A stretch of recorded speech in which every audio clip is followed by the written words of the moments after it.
దారి దానయ్యల దానమ్ములటులుంచి అవసరమునకైనా ఆదుకొనుడు. ఇది గృహస్థశ్రమంబు, ఇది ఈ జగత్తు నిలిచియుండంగ పోసిన నీరు నారు. ఇది గృహస్థశ్రమంబు, ఇది ఈ జగత్తు నిలిచియుండంగ పోసిన నీరు నారు. ఇది ఏ ఆత్మసాక్షాత్కార పదము, ఇది ఏ ఆత్మసాక్షాత్కార పదము. ఒట్టిదని ఎరుంగుము కాని పట్టుకొనుము.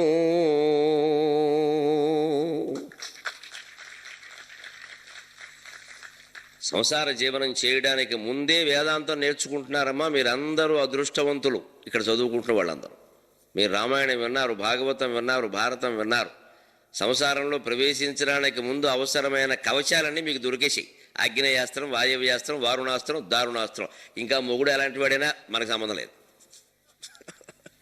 వాడు ఎవడైనా మీతో వేగుతాడు, ఏం ఇబ్బంది లేదు. ఎట్టి పరిస్థితుల్లో అభిప్రాయ భేదాలు రావు ఈ అమ్మాయిల కాపురాల్లో. ఎందుకంటే అవన్నీ ఆ సర్దుకోవడం, ఆ సంసారం, ఆ స్వభావం అంతా మీకు ఇక్కడ అర్థమైపోతుంది. లేకపోతే ఈ వయసు పిల్లలు సాధారణంగా ఈ ఆధ్యాత్మిక సభలకు రారు, కూర్చోబెట్టరు కూడా. ఆ సంకల్పం కూడా యజమానులకు రాదు. వారికి వచ్చింది మీరు అదృష్టవంతులు. ఇది ముందు తెలుసుకునే నిజానికి సంసారంలో ప్రవేశించాలి. అందుకే మన భారతీయ విద్యా విధానంలో చతుర్దశ మహావిద్యలు నేర్పిన తర్వాతే సంసారం. 13 ఏళ్లకి రాముడు అన్ని విద్యలు నేర్చుకున్నాకే సీతాదేవిని వివాహం చేసుకున్నాడు. విద్యాభ్యాసం కాకుండా వివాహం అనేది లేదు. విద్యాభ్యాసం అంటే MBA, MCA ఇవి కాదు. ఇవి అయితే ఏమిటవుతుంది? ఉద్యోగం వస్తుంది, డబ్బులు వస్తాయి. జీవితం ఎవరు నేర్పుతారు? అందుకే ఒక్క మాటకి ఎప్పుడు మోసపోకండి. ఇంగ్లీష్ చదివితే ఉద్యోగం వస్తుంది, ఇంగ్లీష్ చదివితే ఉద్యోగం వస్తే బాగా ప్రచారం చేస్తున్నారు. నిజమే, ఇంగ్లీష్ చదివితే ఉద్యోగం వస్తుంది. కానీ ఉద్యోగం నిలబడాలంటే తెలుగు రావాలి బాగా. రావడం ఎంతసేపు వస్తుంది, ఇవాళ ఒకటి వస్తుంది, రేపు ఒకటి వస్తుంది. నిలబడద్దు. ఆ ఉద్యోగం నిలబడాలన్నా, ఉద్యోగంలో కొనసాగాలన్నా, ఉద్యోగంలో మనకేం తలనొప్పి లేకుండా ఉండాలన్నా తెలుగు సాహిత్యం బాగా నేర్చుకోవాలి. ప్రత్యేకించి విరాట పర్వంలో ఇవాళ చెప్పే పద్యాల్లో ఉద్యోగ ధర్మాలు ఎలా ఉన్నాయో చూద్దురు. కానీ ఒక ఉద్యోగి అయిన వాడు రాజు దగ్గర ఎలా ఉండాలి, మనం ఒక సంస్థలో చేరామంటే ఉద్యోగిగా యజమానితో మన సంబంధాలు ఎలా ఉండాలన్నది విరాట పర్వం ప్రథమాశ్వాసంలో ఇప్పుడు మనం చెప్పుకోబోయే పద్యాల్లో ఉంది. ధౌమ్యుడు అద్భుతంగా ఆ విషయాన్ని పాండవులకు చెబుతాడు. ఆ కథలోకి ప్రవేశించే ముందు ఒక్కసారి తిక్కన గారికి మనం కృతజ్ఞులమై నమస్కారం చేయాలి, యావత్తు జాతి కూడా.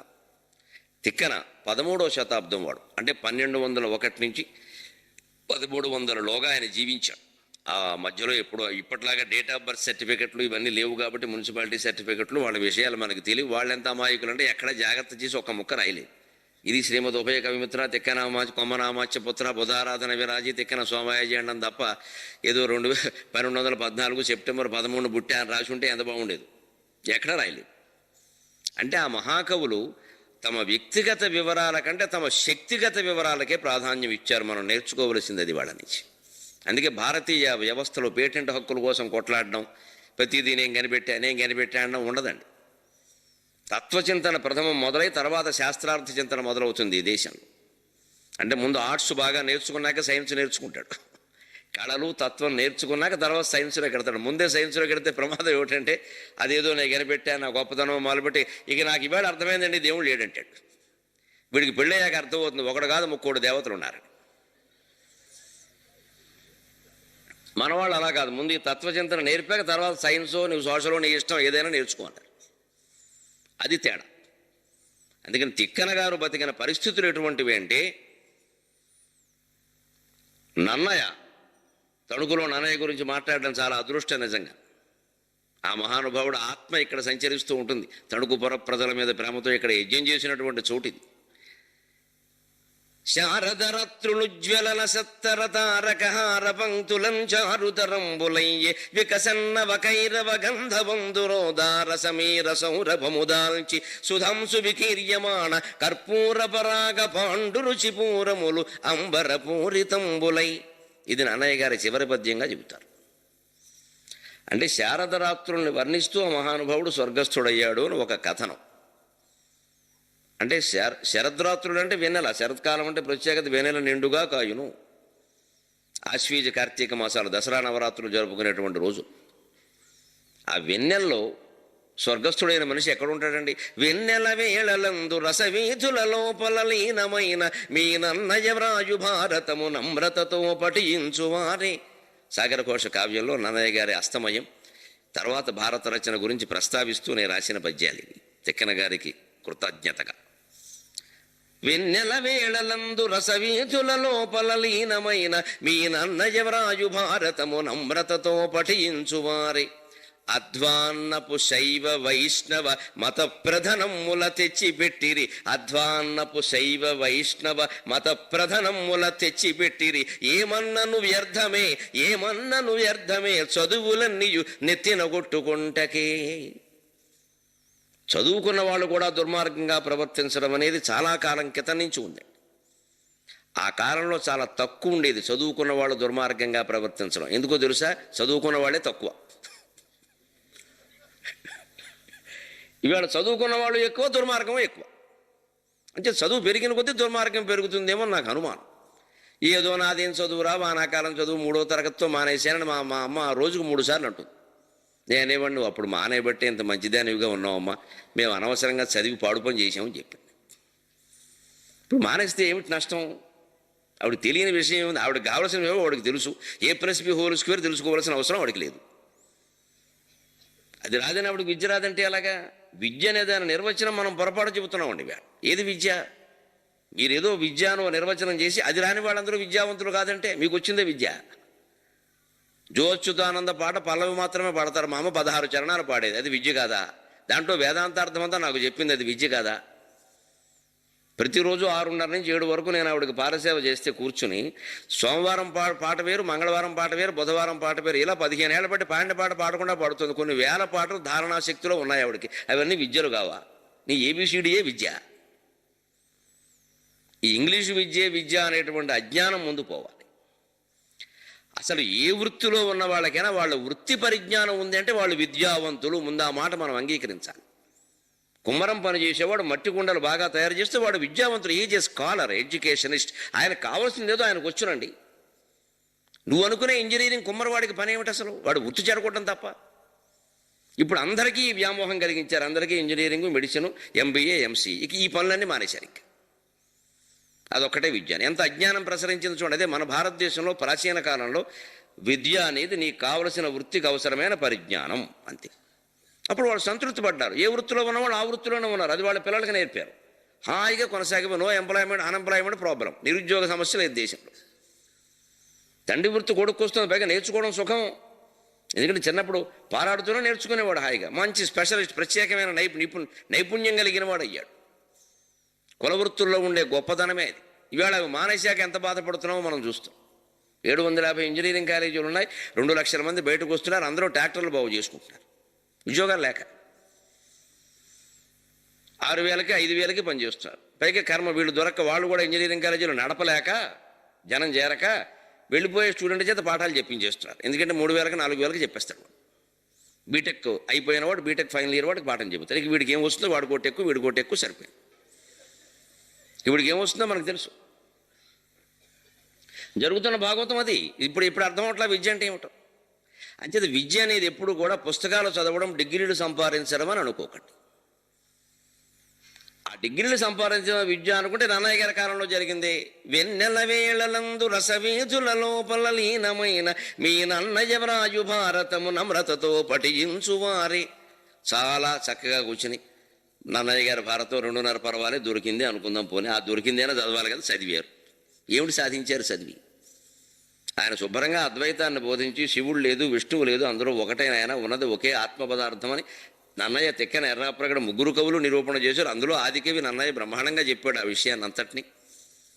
అని హరిహర బ్రహ్మాదులను స్తోతము చేసి అని మొదలుపెట్టాడు. శ్రీవాణి గిరిజ ఆశ్చర్యదతో అని 3కి భేదం లేదనే విధంగా ఆయన మొదలు పెడితే ఆ తదనంతర కాలం అండి, సరిగ్గా 11వ శతాబ్ది వాడు నన్నయ్య, 13వ శతాబ్ది వాడు తెక్కన. ఈ 200 ఏళ్ల మధ్యలో శైవ వైష్ణవ మత కలహాలు జరిగాయి ఆంధ్రదేశంలో. పైగా మన తెలుగు వాళ్ళకు ఒక పెద్ద ప్రత్యేక లక్షణం ఏమిటంటే మనది కాని దాన్ని మనం తెచ్చిపెట్టుకుంటాం, దానికోసం కొట్టేసుకుంటాం. చాలా గొప్ప లక్షణం. మనది కాని పనులే మనం చేస్తాం, మనది అయిన పనులు మనం చేయం. నైమిషారణ్యం పెడుతున్నట్టు రైల్లో సుందరకాండ పురాణం చెప్పి శాస్త్రులు గారిని ఒక ఆయన కూడా పెట్టుకున్నారు. అక్కడ రామాయణం చెప్పిద్దామని రైల్లో కూడా వదలరుగా. మరి ఎవరు చెప్తున్నాడు ఆయన. కూర్చోబెట్టి చదవడం శాస్త్రులు గారు చేసే పని ఏముందంటే లోకివైపోయాడు చివరికి చదువుతున్నాడు ఆయన. టికెట్ కొన్నాక మరి ఏం చేస్తాం. అందుకే నేను యాత్రకు రమ్మంటే రాను. ఈ రైళ్ళు అంతా ఇదే భాగవతం మాట్లాడతారు. అందుకని ఒక టికెట్కి 2 ప్రదర్శనలు కుదరవు. ఏ టికెట్ ఆ టికెట్. ఆయన చదవమంటే ఈయన చదువుతున్నాడు. మధ్యలో రైల్లో కాలక్షేపం ఏముంటుంది, ఎవడు పంటాడు సీరియస్ గంభీరంగా. అందుకని అక్కడ కూర్చుని హనుమంతుడు ఏ ఊరు వాడు. మనకి ఇప్పుడు ముందు కథ కంటే హనుమంతుడు గొప్ప గుణాలు కంటే ఆయన మావాడా కాదా అధ్యానాలు, ఏ ప్రాంతం వాడు అంటే ఆయన సహజంగా ఆయన్నే అడిగారు. అడిగితే ఇందులో ఉన్న విధానాన్ని బట్టి కిష్కింద అంటే తమిళనాడు అబ్బాయి, అందుకని హనుమంతుడు అక్కడ వాడై ఉంటాడు, ఏమిటో వాళ్ళని చూస్తే అలాగే అనిపిస్తూ ఉంటుంది కూడాను. నిజమే అన్నాడు ఆయన. అని ఉన్న విషయం చెప్పాడు. ఆయన ఏం చేస్తాడు అలా కిష్కింద అంటే.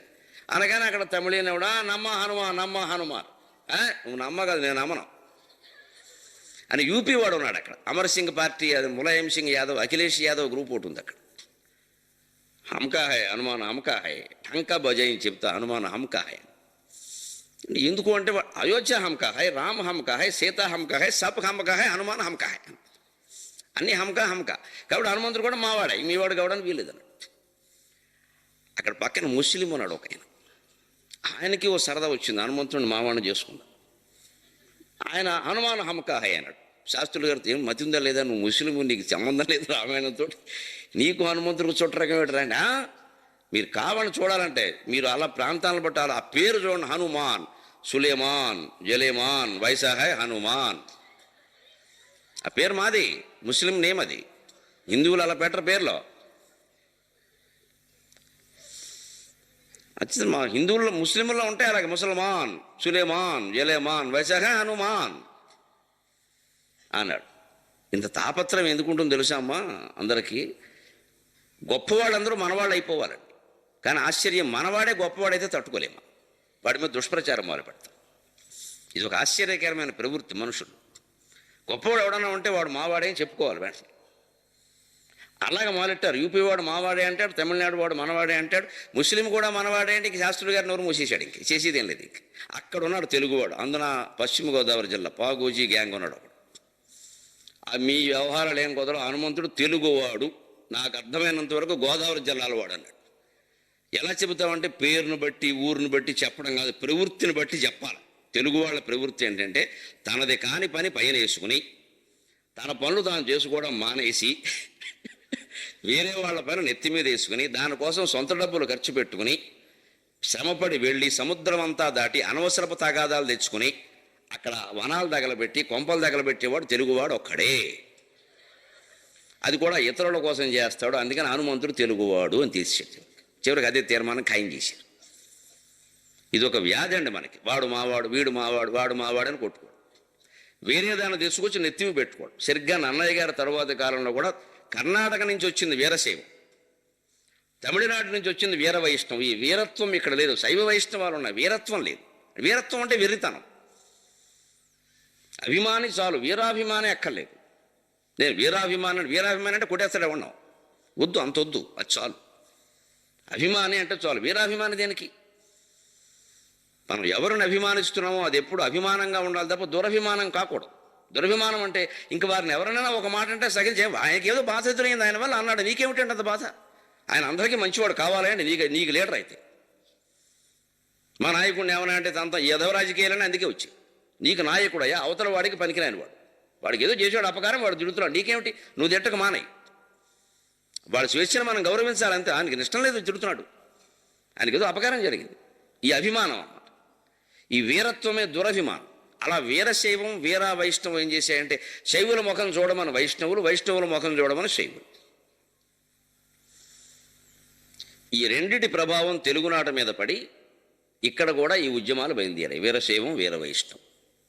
అందుకే మీరు గమనించండి, సాహిత్య చరిత్ర 11వ శతాబ్దం నుంచి 13వ శతాబ్దంలో తిక్కన పుట్టే వరకు 200 ఏళ్ళు వీరశైవ కావ్యాలు, పాల్కురికి సోమన బసవ పురాణం, పండితారాధ్య మల్లికార్జునుడిది చరిత్ర, ఇవన్నీ వచ్చాయి తప్ప, రంగనాథ రామాయణం, గోనపొద్దు ఇవన్నీ వచ్చాయి తప్ప భారతం, భాగవతం లాంటి అద్వైత కావ్యాలు రాలేదు. సాహిత్య వాతావరణం సమాజ వాతావరణం మీద ఆధారపడి ఉంటుంది.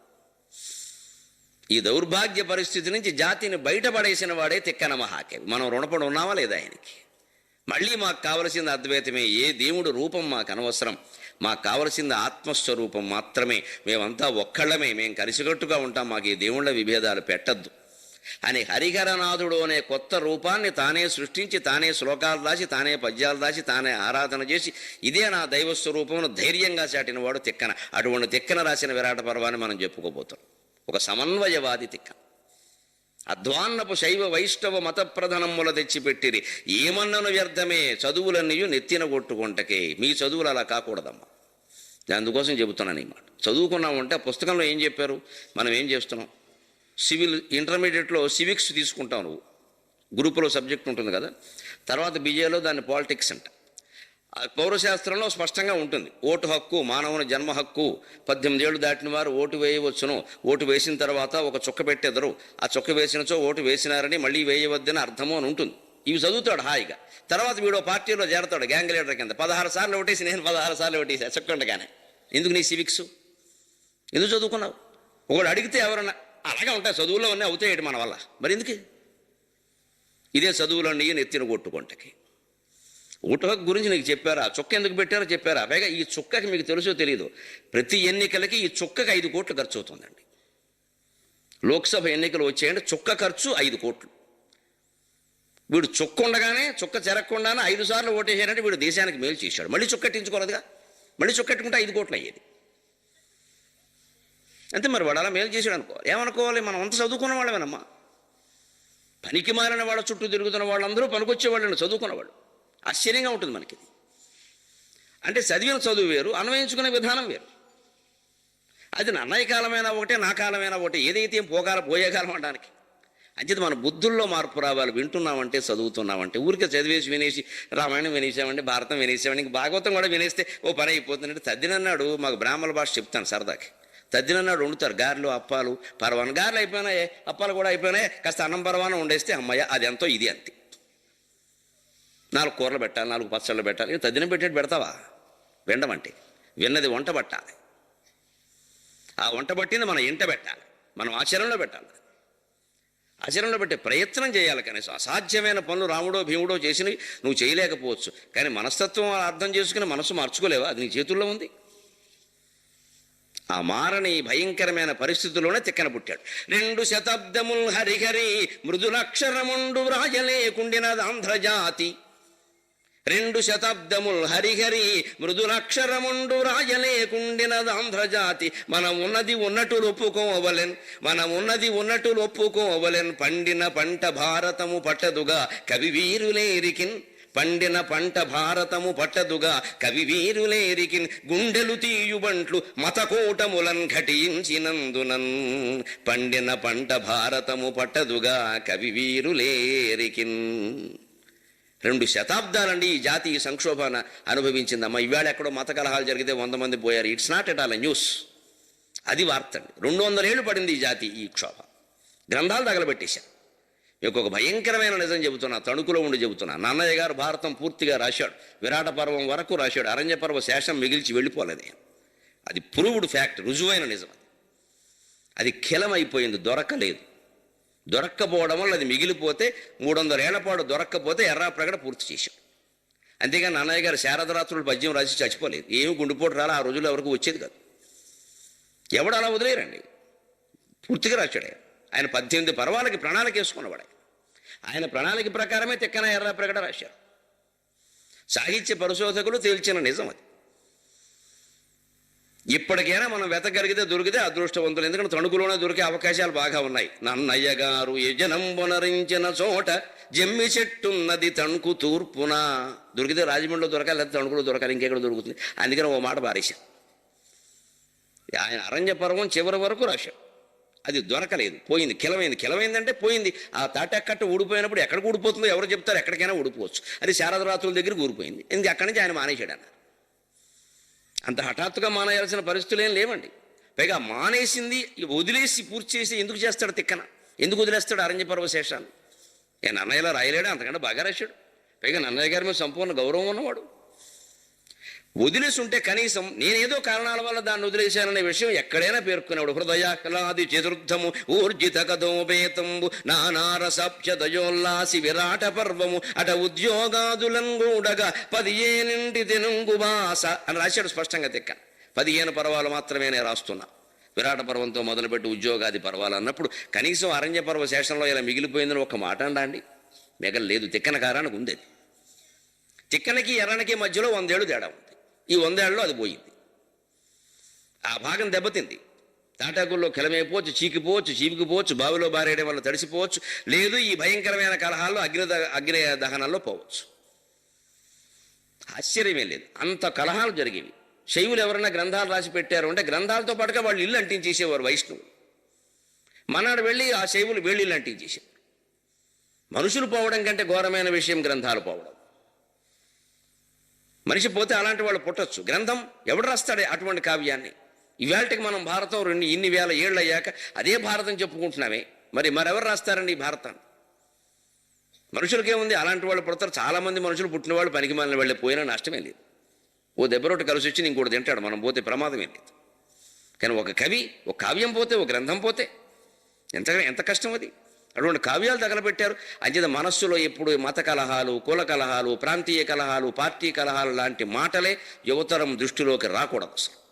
ఇంకా పెద్దవాళ్ళ మేము ఏదైనా ఆలోచన వచ్చినా తట్టుకుంటాం, కొంచెం మీరు తట్టుకోలేరు, వెంటనే కర్ర కత్తి పట్టుకుంటారు, రెచ్చగొట్టేస్తారు మిమ్మల్ని తేలిగ్గా. క్యాస్ట్ పేరు మీద, ప్రాంతం అని రెచ్చగొట్టేయడమే.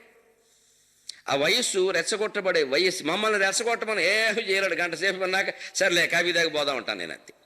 అందుకే మేము చాలా చదువుకున్నాం, అన్ని వెంట్రుకలు నేర్చిపోయినా. ఇక్కడ నువ్వు ఈ యత్నాలు ఏం పని చేయవు, ఇక్కడ బోర్డు తత్వం చదివాం, నువ్వు మమ్మల్ని ఏమిటి రెచ్చగొట్టేది? మీ వయస్సు అలా కాదు, మీరు దెబ్బతింటారు. అందుకే ఎప్పుడు యువతరానికి అటువంటి భావాలు నేర్పకూడదు. ఆ నేర్పిన దుఃఖం అనుభవించి 2 శతాబ్దములు హరిహరి వినడానికి కూడా కష్టం. 200 ఏళ్ళు జాతి సమన్వయమైన మృదులాక్షరం, మెత్తని మాట రాయలేకపోయింది. దేవుళ్ళంతా సమానమైన మాట చెప్పడానికి అంత భయపడాలండి. ఇవాళ ప్రాంతాలన్నీ సమానమైన మాట చెప్పడానికి ఎంత భయపడుతున్నామో రాష్ట్రంలో మనం, అటువంటి పరిస్థితులు అప్పుడు ఉన్నాయండి. ఇవాళ లేవో పరిస్థితులు మనం చూడట్లా. అందుకని ఆవేళ మతపరమైన పరిస్థితులు ఉన్నాయి. అందుకని బండిన పంట భారతము పట్టదుగా కవి వీరులేరికిన్ గుండెలు తీయు బంట్లు మతకూటములన్ ఘటించినందునన్. గుండెలు తీసే బంట్లు తయారై రకరకాల మత కలహాల పేరు మీద జాతిని నాశనం చేయడం వల్ల భారతం ఎవరికి అందకుండా పోయింది. భారత రచనకు ఎవరు పూనుకోలేదు. అన్నయ్య గారు 3 పర్వాలు రాశాడు అనుకున్నా, పూని ఇప్పుడున్న ప్రచారంలో ఉన్నట్టే సగంలో వదిలేసాడు అనుకున్నా, పూర్తి చేసే ధైర్యం ఎవరికి ఎందుకు లేకపోయిందండి? 200 ఏళ్ళు తిక్కన పుట్టే వరకు అసలు ఆ ప్రయత్నమే లేదు. అంటే ఎవరైనా రాస్తే శివుడికి అనుకూలంగా రాస్తే వీరశైవులు వాళ్ళని కాపాడతారు, ఓ అవార్డు ఇచ్చి సన్మానం చేసి ఓ శివలింగం నీళ్లు పోసి ఏదో చేస్తారు. విష్ణువుకి అనుకూలంగా రాస్తే వైష్ణవులు ఇంత పొడుగు నామాలు పెట్టి వాళ్ళు ఆనందిస్తారు. నువ్వు ఇద్దరూ సమానం అన్నావో నీకు నామాలు ఎట్టేయడం ఖాయం. అంటే మంచి మాట చెప్పేవాడు చెడ్డవాడు అయ్యాడు, ఆ కాలం అటువంటిది. అంటే గుండెలు తీసే బంట్లు మత కలహాలు పెడుతున్నప్పుడు అండి సామరస్యపు మాటలు ఎవరికీ నచ్చవండి అసలు. అటువంటి పరిస్థితుల్లో పుట్టాడు. ఎటువంటి పరిస్థితులు? చక్కని మాట చెప్పగల సాహసిలేడు, ఒకవేళ చెప్పుచో దక్కదు జీవితము. చక్కని మాట చెప్పగల సాహసిలేడు, ఒకవేళ చెప్పుచో దక్కదు జీవితము. సరదాకైనన్ మత సామరస్యమన్ వాక్కు వినంబడంగా కరవాలములాలము చేయు. సరదాకైనన్ మత సామరస్యమన్ వాక్కు వినంబడంగా కరవాలములాలము చేయు. అటిచో తిక్కన బుట్టినాడు ఋషి తీర్థము వంచినవాడు జాతికిన్. ఇటువంటి భయంకరమైన పరిస్థితుల్లో చక్కని మాట చెప్పగల సాహసి లేడు. ఎక్కడైనా ఓ రచ్చబండ మీద సమావేశం పెట్టి శివుడు లేదు విష్ణువు లేదు అంతా ఒకటేరా అని చెబితే అడ్డంగా నరికేసేవారు మనుషులు. ఒకటే అంటావు నువ్వు. ఆముక్తమాల్యద లాంటి కావ్యాల్లో 16వ శతాబ్దంలో కూడా స్పష్టంగా చెప్పినటువంటి మాట, విష్ణువుతో ఇంకో దేవుడు ఎవడన్నా సమానమని చెబితే వాడు రౌరవాది నరకాలకు పోతాడని చెప్పారండి. ఏమి కావ్యాలు ఇవి! కానీ ఆ ఒక్క పద్యం గురించి, ఆ బాధాకరమైన తాతాచార్య గారి మాట, అది కృష్ణదేవరాయల మాట కాదు. దాని గురించి ఆముక్తమాల్యద చదువుకోవడం మానేస్తామా? ఎంత గొప్ప విషయాలు ఉన్నాయి అందులో. మనం పడాలి ఇవన్నీ తలనొప్పింది. ఒక్కొక్కళ్ళు చాలా మంచి లక్షణాలు ఉంటాయి, ఓటేదో వంకర లక్షణం ఉంటుంది పడ్డమే. ఆ వంకర లక్షణం ఓదాని గురించి వాడిని వదిలేయలేం కదా. చాలా మంచివి ఉన్నాయి, ఏదో ఓ తెక్క ఉంది అంతే, ఆ తెక్క వాడిని అలా వదిలేయని కాసేపు అంటారు. ఆశ్చర్యపోతాం. మాలదాసరి కథలో ఎన్ని ఒట్లు పెట్టినా ఆయన వినడు ఆ బ్రహ్మరాక్షసుడు. దేని పుట్టు పెడితే విష్ణుతో నివ్వలనొక్క వెల్పుగ నెయ్యింపగ చేసిన పాతకి నవ్వుదు నేడ. శ్రీ మహావిష్ణువుతో మరో దేవుడు సమానమని చెప్పినవాడు ఏ రౌరవాది నరకాలకు పోతాడో, నీకు మాట ఇచ్చినట్టుగా భగవంతుడిని కీర్తించి మళ్ళీ వెనక్కి రాకపోతే నీకు ఆహారం అవడం కోసం నేను అటువంటి నరకానికి పోతా అంటే వాడు నమ్మేసేట్టు వెంటనే. ఇదే ఒట్టు. ఇదేం ఒట్టండి? శ్రీ మహావిష్ణువు గొప్ప దేవుడు, మనకేం అభ్యంతరం లేదు. అంతేగాని ఆయనతో ఇంకెవరిని పోల్చడానికి వీల్లేదు. ఎందుకు వచ్చింది ఈ మాట? వీర వైష్ణవం తాతాచార్యుల ముద్ర. కాలికి దప్పిన వేలికి దప్పదు తాతాచార్లు ముద్ర అని విశ్వనాథ సత్యనారాయణ గారు పద్యం రాశాడు. కాలికి దప్పిన వేలికి తప్పదు, ఎక్కడొకటి పట్టుకుని ముద్ర వేసేవాడు, శంఖమో చక్రమో. ఇక వీడు వైష్ణవుడు అంతే, బాప్టిజం లాగా అంతే, ఓ ముద్ర వేస్తే అయిపోయాయి, ఇంక వాడు కాదనడం లేదు. ఇంకా ఈ ముద్రలు మనస్సు మీద ముద్ర వెయ్యలేనప్పుడు నువ్వు బయటికి ఎన్ని ముద్రలు వేసినా శంఖచక్రాలు వేయడం కాదు, కాల్చినా అది ప్రమాదం, వాడేం మారడు. కొంతకాలానికి మీరు ఆశ్చర్యపోతారు, తెలుగునాట కాల్చడం కూడా వచ్చింది. కాల్చిన శంఖచక్రాలు, కాల్చిన త్రిశూలాలు ముద్రలు వేయడం వచ్చింది. ఎందుకంటే మామూలుగా పెడితే చెరిపేసుకుంటారుగా స్నానం చేసి, అందుకని కాల్చేస్తే వాడు ఒంటి మీద వాతలు పెట్టినట్టుగా చేసేస్తే ఇక మారడు. వాడిని ఎవరన్నా అంటే వీపు చూపించరా, ఓ చక్రం ఉందండి వైష్ణవుడు అండి, శూలం ఉందండి శివుడు అండి. వీపు మీద శూలంతో శివుడైపోతాడా? హృదయంలో శివుడు ఉండద్దా? ఈ యువతరం జాగ్రత్తగా ఆలోచించాల్సిన విషయం, ఏ ఆచారమైనా మీరు విన్నప్పుడు అది ఎందుకు ఏర్పడిందో దాని సారం తెలుసుకుని పాటించాలి. సెంటిమెంట్లు ఎక్కువ చేసుకుని శాస్త్రజ్ఞానాన్ని పక్కన పెట్టద్దు. ఒక ఆచారం వచ్చింది, ఓ బొట్టు పెట్టుకోమన్నారు. ఎందుకని? ఇక్కడ ఆజ్ఞాచక్రం ఉంటుందమ్మా. ఇక్కడ ఆజ్ఞాచక్రం, మనం కూర్చునే చోట మూలాధార చక్రం, మర్మస్థానానికి ఎదురుగా స్వాధిష్టాన చక్రం, ఈ నాభి ప్రాంతంలో మణిపూర చక్రం, ఈ గుండెల్లో అనాహత చక్రం, కంఠంలో విశుద్ధ చక్రం, ఇక్కడ ఆజ్ఞాచక్రం 6వ చక్రం. అది అమ్మవారి యొక్క స్థానం. అమ్మవారి రంగు ఎరుపు, ఆవిడ కట్టుకునే చీర. ఎందుకని? వాళ్ళ ఆయన తెల్ల ఆకుపచ్చ చీరలో, నీలం చీరలో కొనక కాదు, ఆవిడ ఎరుపు రంగు చీర. అరుణారుణ కౌసుంభ వస్త్ర భాస్వత్ కటీతటి, లలితా సహస్రంలో మాట. ఎర్ర ఎర్రని మెజెంటా రంగు అంటారు మీరు, ఆ రంగు చీర కట్టుకుంటుంది అమ్మవారు, ఆవిడకి ఇష్టం. ఎందుకని? సృష్టికి మూలం ఎరుపు రంగు, రజోగుణం. రజస్వల అనే మాట గమనించుకోండి, మిగిలినవన్నీ అర్థమవుతాయి. రజస్వలు అయ్యాకే కదా పిల్లల్ని అనేది. ఆ రజస్సు రంగు ఎరుపు, రజస్వల అంటే ఎరుపు. అందుకని ఆ సృష్టికి మూలం రజోగుణమే. రజోగుణం లేకపోతే సృష్టి ఉండదు. అందుకే ఇంద్రధనుస్సులో 7 రంగులు ఉంటాయి. విబ్జిఆర్ అంటారు, violet, IndiGo, blue, yellow, orange, red. ఈ చివర ఉండేది రెడ్, అంటే దాని తర్వాత ఉండేది తెలుపు. ఆ తెలుపు నుంచి మొట్టమొదటి వచ్చిన రంగే ఎరుపు. ఆ ఎరుపు రజోగుణం, తెలుపు సత్వగుణం. సత్వగుణం నుంచి రజోగుణానికి వచ్చినప్పుడే సృష్టి మొదలైంది. అందుకే బ్రహ్మదేవుడు రజోగుణానికి ప్రతీక, శ్రీ మహావిష్ణువు సత్వగుణానికి ప్రతీక, మొత్తం మూసేసేటువంటి శివుడు తమోగుణానికి ప్రతీక. ఈ తత్వాల వెనకాల అర్థాలు ఇవి. ఆ రజోగుణం రంగు ఎరుపు, అది అమ్మవారి యొక్క గుర్తు, అమ్మవారి యొక్క స్థానం ఆజ్ఞాచక్రం. కాబట్టి ఇక్కడ ఎర్రటి బొట్టు పెట్టుకోమన్నారు. ఓ చుక్క పెట్టుకుంటే చాలు. దీన్ని ఇంత పొడుగు తీసేవాడు ఒకడు, అంత పొడుగు తీసేవాడు, సైడ్ని మళ్ళీ రక్షక బొట్టుల్లా 2 పొడుగులు పెట్టేవాడు ఒకడు, దాన్ని ముక్కు మీదకి లాగేవాడు ఒకడు, మూతి మీదకి లాగేవాడు ఒకడు, ఇక ఎదుటివాడు ముక్కు మీదకి లాగేవాడు ఒకడు. ఈ వెర్రి ఎంత ముదిరింది అంటే మీరు చూడండి, అర్థమవుతుంది. ఇక మొహం అంతా మెత్తేవాడు ఒకడు. ఎందుకంటే ఎంత మెత్తితే అంత ప్రత్యేకత. అంటే మనం విష్ణువుని వదిలేసాం, శివుణ్ణి వదిలేసాం, దేవుణ్ణి వదిలేసాం, ఈ కొలతల్లో పడ్డాం. ఇంకా ఎంత పైకా కిందికా. అంచేత నువ్వు ఇలా పెట్టావా ముఖ్యం కాదు. ఎలా పెట్టావా ఎవరికైనా 10 రూపాయలు, అది ముఖ్యం. అది నేను కాపాడు. నువ్వు ఇలా పెట్టిన ఒకటి, అలా పెట్టిన ఒకటి. ఇంకా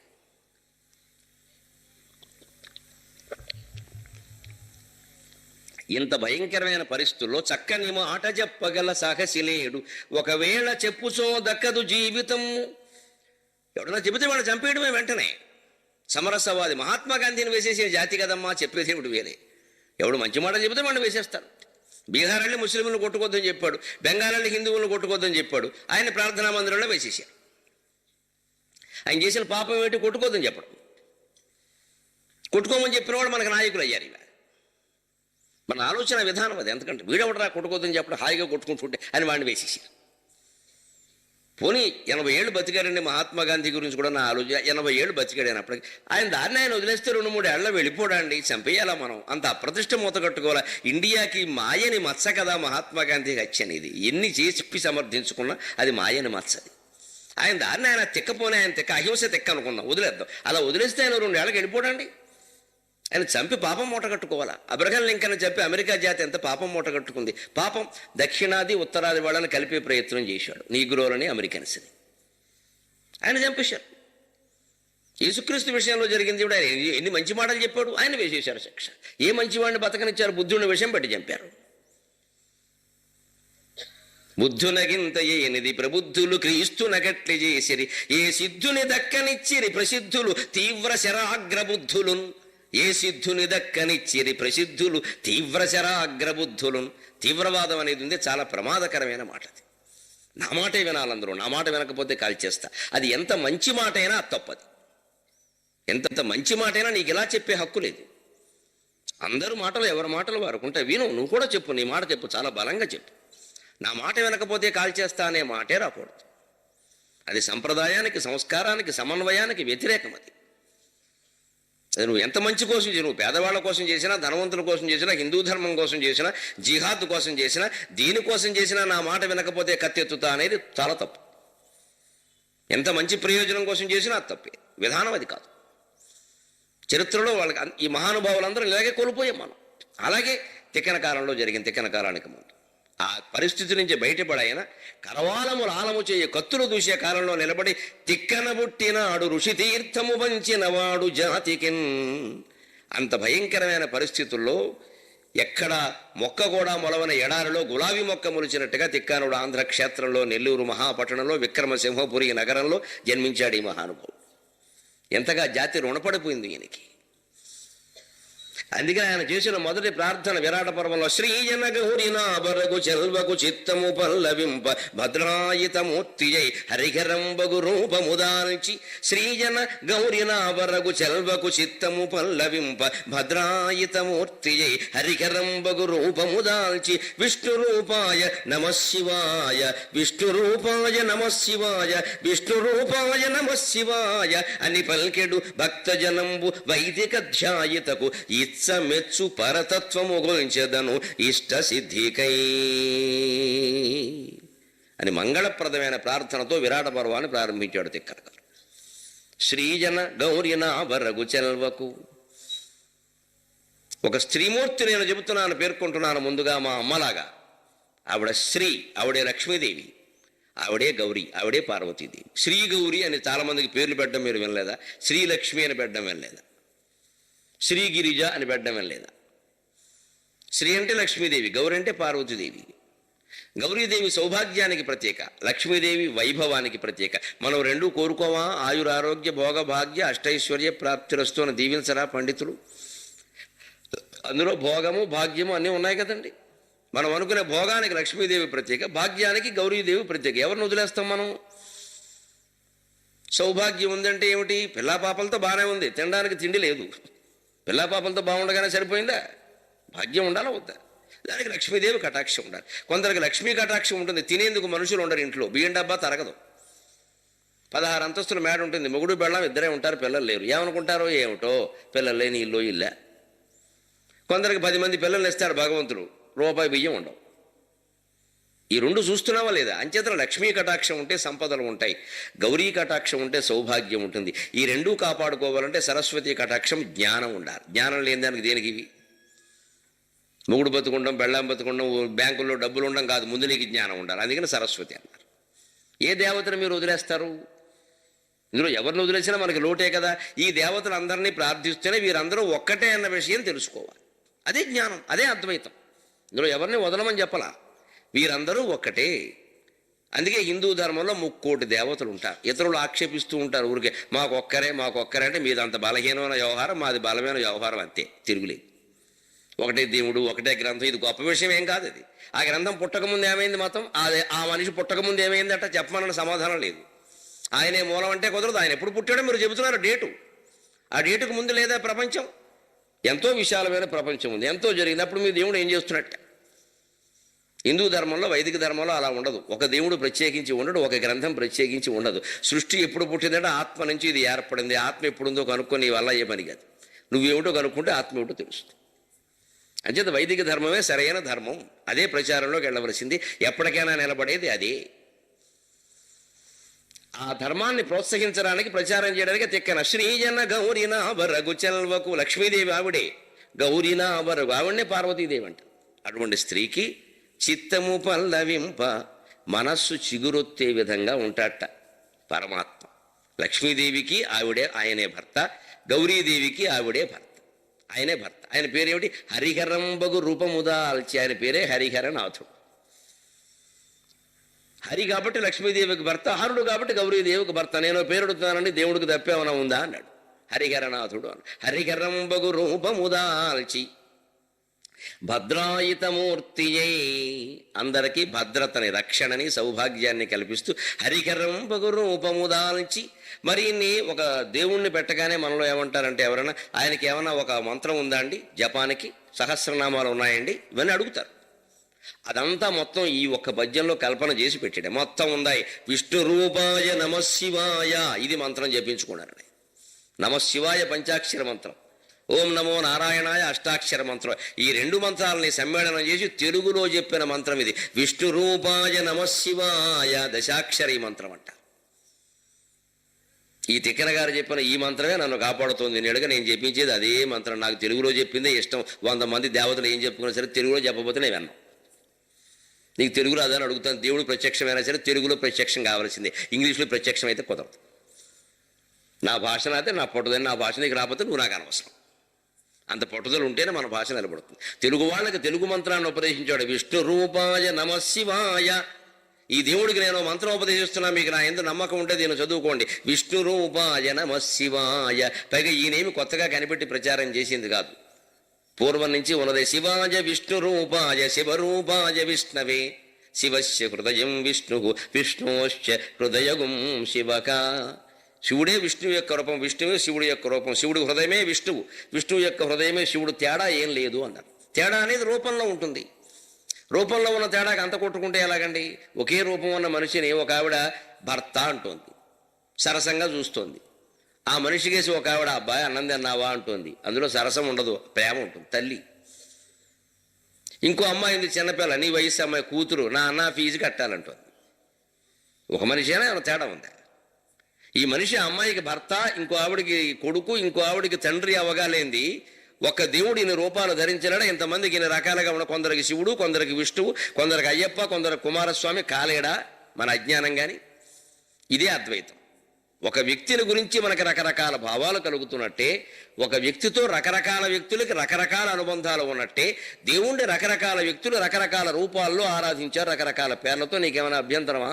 అందుకే మీరు సహస్రనామాలు పరిశీలిస్తే విష్ణు సహస్రం, శివ సహస్రం, లలితా సహస్రం, ఆంజనేయ సహస్రం, అయ్యప్ప సహస్రం సహా ఉంటే అన్నీ పరిశీలిస్తే కామన్గా అందులో ఇందులో ఉండే నామాలు 100 ఉంటాయి కనీసం. ఎందుకుంటాయండి? ఇది ఆయనకి పెట్టిన పేరేప్పుడు ఈయనకి ఎందుకు పెడతారని మళ్ళీ ఇద్దరికీ ఆ లక్షణం ఉంది. అన్ని దేవతలకి సమానమైన లక్షణాలు ఉన్నాయి. అందుకే హరిహరంబగు రూపము దాల్చి విష్ణు రూపాయ నమశివాయని పల్కెడు భక్తజనంబు వైదిక ధ్యాయితకు ఇచ్చమెచ్చు పరతత్వము గురించెదను ఇష్ట సిద్ధికై. అలా పలికేటువంటి భక్తజనంబు వైదిక ధ్యాయిత. ధ్యాయిత అంటే ధ్యానము చేయు విధానము, ది మెథడ్ ఆఫ్ మెడిటేషన్. ధ్యాయిత అంటే అర్థం అది ధ్యానం చేసే విధానం. వైదిక ధ్యాయిత అన్నాడు, ప్రాసలో పెట్టి చెప్పాడు. దగ్గర మళ్ళీ ఎవడో వేషాలు వేసి పక్కన లాగేయకుండా. ఎందుకంటే పూర్వం తక్కువ వాళ్ళు కాదు, మా పండిత వర్గమే లోకాన్ని బాగు చేసింది వీళ్ళే, కొంచెం కించిత్తు చెడగొట్టింది వీళ్ళే.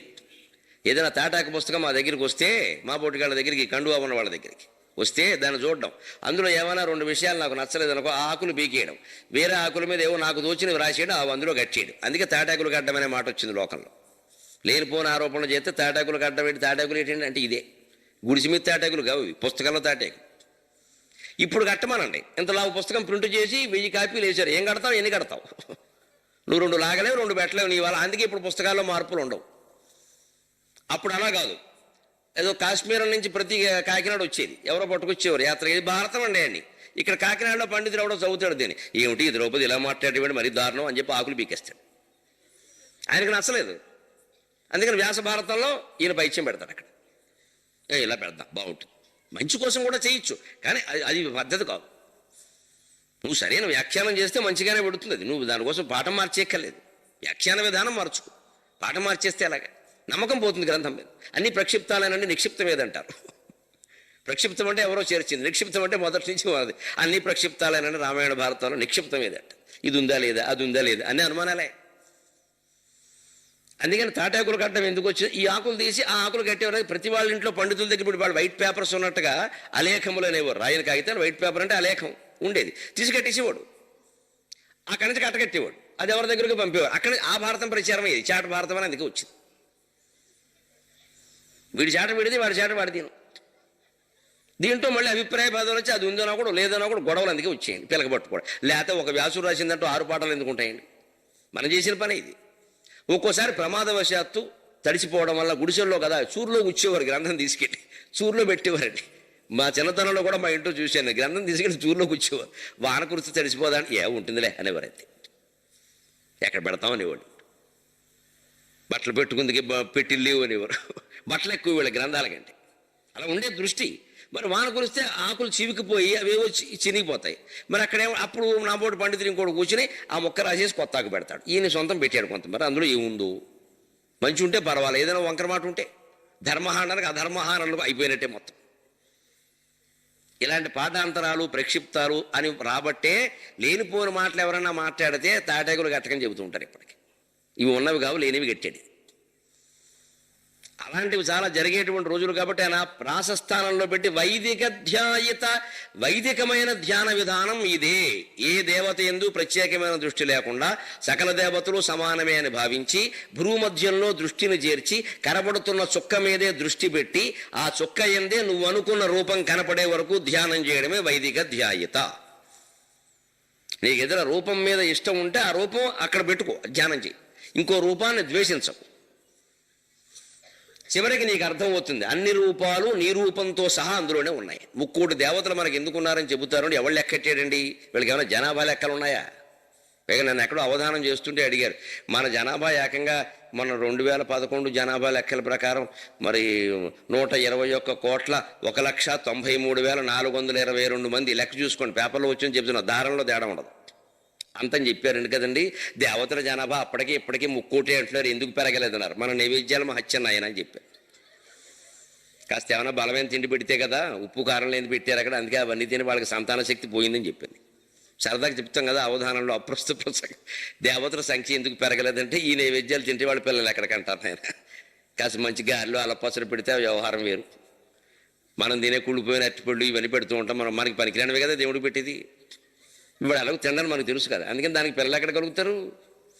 మన నైవేద్యాల వల్ల అలా అయిందైనా సరైన నైవేద్యం పెట్టారు. దేవతల సంఖ్య పెరగడం పెరగకపోవడం సాగదు. అసలు ఏ ధర్మంలోనైనా ఇంతమంది దేవతలు ఎందుకుంటారు అంటే, ఇన్ని దేవతలకు నువ్వు అర్చన చేసి శ్రీరామనవమికి శ్రీరాముడిని పూజించి, శివరాత్రికి శివుణ్ణి పూజించి, దసరాకి అమ్మవారిని పూజించిన తర్వాత నీకు అర్థం కావాలి ఈ రూపాలన్నీ దేవతలు అయినప్పుడు ఈ రూపం కాదా? అహం బ్రహ్మాస్మి తత్వమసి అంటే అర్థం. ఈ జ్ఞానం చేయగా చేయగా చేయగా ఎంతకాలం చేస్తాం ఇది? ధ్యాయామి, ఆవాహయామి, అర్ఘ్యం సమర్పయామి, పాదయో పాద్యం సమర్పయామి. ఇవన్నీ ఎవరికి?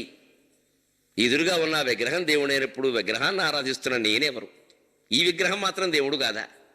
ఇది దేవుడి రూపం కాదు. ఇది దేవుడి రూపం అయితే నేను పడుతున్నాను అనుకోవడం ఏంటి? ఈ బాధలు కానీ సుఖాలు కానీ ఆయనే పడుతున్నాడు అనుకున్న వెంటనే పోయాను ఈ బాధలు. ఈ తత్వం ఎప్పటికైనా మనిషికి అవగాహన చేయడం కోసమే హిందూ ధర్మంలో ఇంతమంది దేవతలు ఉంటారు. అపార్థానికి లోను కాకండి. ఎవరు అడిగినా ముక్కు బద్దలు కూడా జవాబు చెప్పండి. అంతమంది ఉన్నారు కాబట్టి మనం సుఖంగా హాయిగా ఉంటాం. అందుకని ఇది వైదిక ధ్యాయత. ఎంతోమంది దేవతలను ఆరాధించడం, అందరు దేవతలు ఒక్కరే అని తెలుసుకోవడమే వైదిక ధ్యాన విధానం. వైదిక ధ్యాయతకు ఇచ్చ మెచ్చు పరతత్వము గురించేదను ఇష్టసిద్ధికై. అటువంటి పరతత్వాన్ని నేను ధ్యానం చేస్తున్నాను అని చమత్కారంగా ఓ శ్లోకం వెళ్ళాడు తిక్కన గారు. మరి హరిహరనాథుడిని పెట్టినప్పుడు సగం విష్ణువు సగం శివుడు కదండి. సగం పట్టుపంచి కట్టుకుంటాడు, సగం ఏనుగుతోలు కడతాడు. కవి చమత్కారం ఉండాలి కదా. సగంలో ఎముకల దండ వేసుకుంటాడు, సగంలో కౌస్తుభాభరణం ధరిస్తాడు, అంతే కదా. మరి ఆయనకి నైవేద్యం ఏం పెట్టాలి? యశోదాదేవి పాలు తాగుతాడు, లేదా విషం కావాలంటాడేమో. ఆయన టేస్ట్ ఏమిటో మనకేం తెలుసు. శివుడు విషం తాగాడు, మరి విష్ణువేమో కృష్ణావతారంలో యశోదాదేవి పాలు తాగాడు. మరి ఏం కావాలి? అందుకని చమత్కారంగా భోజనాల టైం అయితే అప్పుడు అనుమానం వచ్చింది తిక్కన గారికి. ఆరాధన చేసి నైవేద్యం పెట్టాలి కదా. ఏం పెడితే తింటాడేమో, వద్దంటాడేమో, చీర సగం సగం అటు సగం ఇటు తయారు చేసి ఏది తిండేమో అని కిమస్థిమా అలా భక్తిలో ఉండే చమత్కారం. ఇటువంటి వాటికి భగవంతుడు దర్శనమిస్తాడు. ఈ చమత్కారం భగవంతుడు కావాలి. కిమస్థిమాల కిముకౌస్తుభం వా పరిష్క్రియాయాం బహుమన్యసేత్వం. కిమస్థిమాల కిముకౌస్తుభం వా పరిష్క్రియాయాం బహుమన్యసేత్వం. కిం కాలకూటం కిం వా యశోదాస్తన్యం. కిం కాలకూటం కిం వా యశోదాస్తన్యం తవ స్వాదు వద ప్రభో మే. నీకు హారంగా మెడలో ఏం వేయమంటావయ్యా? కిం అస్థిమా అలా ఎముకల దండోడు తెచ్చి వేయమంటావా? శివుడు వేసుకునేది అదే. మరి అలాగంటే మరి సగమే శివుడు, మిగిలిన విష్ణు ఆయనది నాకు వేస్తే అలాగే మా పార్టీ వేరే అంటాడు ఆయన, మా గుర్తు వేరే, మా జెండా వేరే అంటాడు. మరి ఈయనకేం కావాలి? కిము కౌస్తుభం వా, నీకోసం కౌస్తుభం తీసుకురామంటావా? తీరా కౌస్తుభం వేస్తే ఇటు పక్కకు వస్తే ఈయన కోప్పడతాడు. అది నాకు వద్దు, నాకు నచ్చదు, నాకు ఎముకలు కావాలంటాడు. ఏం వేయాలి? సగం ఎముక సమం కౌస్తుభం ఎలా వీలవుతుంది? ఇంత దేవుణ్ణి కనిపెట్టి విగ్రహం పెట్టి నైవేద్యం పెడుతుంటే అనుమానం వచ్చింది కానీ కవి, ఇంతవరకు ఋషి, ఇప్పుడు కవి. ఆ కవి అంటే చంటి పిల్లాడమ్మా. కవి అంటే స్త్రీ. కవి పురుషుడు కాదు, కవి స్త్రీ.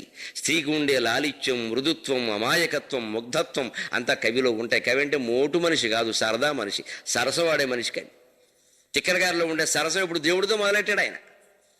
కిమస్థిమాలా కిముఖం స్తుభం వా పరిష్క్రియాయాం బహుమన్యసేత్వం. నీకు అస్థిమాల తెచ్చి వెయ్యమంటావా, ఎముకల దండ, లేదా కౌస్తుభం తెచ్చి వెయ్యమంటావా? ఏది పరిష్క్రియ అంటే అలంకారం. అలంకార పరిష్క్రియ, అలంకార పరిష్క్రియ అంటారు అమరకోశం. పరిష్క్రియ అంటే అలంకారం. నీకు ఆభరణంగా ఏం తెమ్మంటావు? పోనీ అలాగే నైవేద్యం 1 గంట అయింది, నీకు ఏం కావాలో చెప్పు, నన్ను తిన్నబోవు. మరి ఆయన పెడితే కానీ తినడానికి లేదు కదా. కిం కాలకోటం, విషం తెమ్మంటావా? ఎక్కడి నుంచో పట్టుకొస్తాం, ఏం చేస్తాయో పావులో పట్టుకుని పిండి 2 చుక్కలు పట్టుకొస్తాం, మరి నీకు ఇష్టం కదా. పోనీ అది వస్తే నాకు వద్దంటావేమో, ఎందుకని కింవా యశోదాస్తన్యం, మా అమ్మ యశోదాదేవి పాలుండగా భయంకరంగా విషం ఇస్తావేమిటయా అంటావేమో. నేను ఇప్పుడు ఎక్కడి నుంచి తేను, యశోదాదేవి ఎక్కడుంది? నీకోసం యశోద పాలు తీసుకురమ్మంటావా, విషం తీసుకురమ్మంటావా? భగవంతుడి ముందు ఇలా అమాయకంగా మాట్లాడమా, తక్షణం భగవంతుడు ప్రత్యక్షం అవుతాడు. భగవంతుడి ముందు తెలివితేటలు ప్రదర్శించకూడదు. కన్న తల్లిదండ్రుల ముందు, భగవంతుడి ముందు, గురువు ముందు తెలివితేటలు ప్రదర్శించకూడదు. మన అజ్ఞానమే ప్రదర్శిస్తే వారు సరిచేస్తారు. రోజు 6:30కి మా అమ్మ దగ్గర కూర్చుని పారసేవ కోసం కూర్చొని లైట్ వేస్తా. అంతకుముందు ఆవిడ లైట్ అనేది కొడుకు కరెంట్ అయిపోతుందని. నేను అప్పుడప్పుడు చెప్పేవాడు, మన దేశంలో ఆ సమస్య లేదమ్మా, కరెంటు ఉంటే కదా అయిపోవడానికి అన్నాను నేను.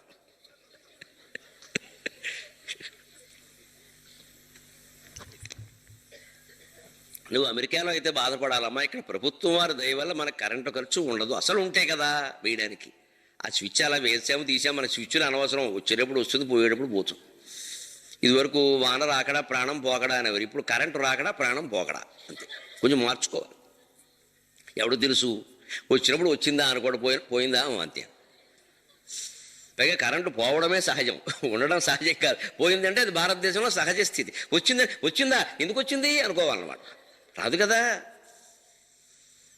అంచేత ఆవిడకి లైట్ అప్పుడు నేను వెయ్యాలి వేస్తా. వెయ్యగానే దీపానికి దండం పెట్టుకుని 90 ఏళ్ళు ఆవిడ, దీపం జ్యోతి పరం బ్రహ్మాన్ని వెంటనే, ఒరే నీకు ఈ శ్లోకం వచ్చినా, జీవితాంతం చెప్పింది ఈ శ్లోకం నాకు రాదుట, రోజు చెబుతుంది మళ్ళీ, నీకు ఈ శ్లోకం వచ్చినా అంటే వచ్చును, నువ్వు చెప్పక్కల్లా అని అన్నాను అనుకో, ఆ తల్లి మనస్సు ఎంత బాధపడుతుందమ్మా.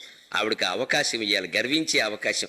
లోకమంతా వీడిని పండితులుగా గౌరవిస్తుంది, వీడికి రాని శ్లోకం ఒకటి నాకు వచ్చును అనే భావన నా తల్లికుంటే నాకు అంత అదృష్టం ఇంకేమైనా ఉందా? అంతకంటే నాకు రాదమ్మా, నువ్వు చెప్తే కానీ నాకు ఎలా తెలుస్తుందంటే, కూర్చో వెర్రిమోహం, ఏం మాట్లాడుతున్నావో, అసలైన శ్లోకాలు కూడా రావుంటాయి, ఏవి రావమ్మా నువ్వు చెప్పంటాను. ఆ అమాయకత్వానికి ఆ తల్లి సంతోషిస్తుంది. నువ్వు చెప్పావునే ముసలిదానివి నాకు అనకూడదు, మహాపాపం అంటారు. నేనే 100 మందికి చెప్తున్నాను, నువ్వేంటి నాకు శ్లోకాలు చెప్పి. ఈ మాట తల్లిదండ్రుల దగ్గర రాకూడదు, దేవుడి దగ్గర అసలే రాకూడదు. భగవంతుడి దగ్గర మనం అజ్ఞానం, తల్లిదండ్రులు అంటే భగవంతుడే.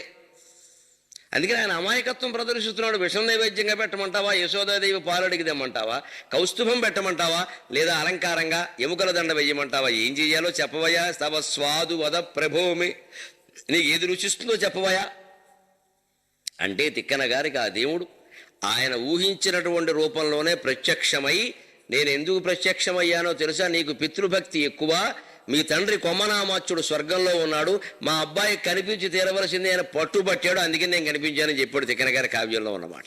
ఆ పితృభక్తి అంత సాక్షాత్కారం చేయించింది దానికి. అలాగా కావ్య రచన ప్రారంభించినటువంటి తిక్కన విరాట పర్వం కథలోకి ప్రవేశిస్తూ హరిహరనాథునికి అంకితంగా మొత్తం భారతం 15 పర్వాలు కూడా రచిస్తూ ఆ కథని ప్రారంభిస్తున్నాడు. వైశంపాయన మహర్షి జనమేజయునికి చెబుతున్నాడు ఈ కథని. జనమేజయుడు భారతంలో ఒక పాత్ర, పైగా జనమేజయుడితోనే భారతం మొదలైంది. మీకు ఆది పర్వంలో చెప్పుంటారు. భారతం విచిత్రంగా మొదలవుతుంది, కుక్కతో మొదలవుతుంది భారతం, కుక్కతో ముగుస్తుంది. భారతీయ సాహిత్యంలో అంతస్తత్వాన్ని గమనించండి. కుక్కతో మొదలైంది భారతం, కుక్కతోనే ముగుస్తుంది. ప్రతి జీవికి అంత ప్రాధాన్యం ఇచ్చింది భారతీయ సంస్కృతి. పెద్ద పెద్ద పాత్రలు ఏం లేవు, భారతం మొదలైంది కుక్కతో. జనమేజయుడు యజ్ఞం చేస్తుంటే ఓ కుక్క అడ్డం వచ్చింది అక్కడికి. ఆ కుక్కను జనమేజయుడు తమ్ముళ్ళు కొట్టారు. వెంటనే అది మామూలుది కాదని కోర్టులో కేసేసింది.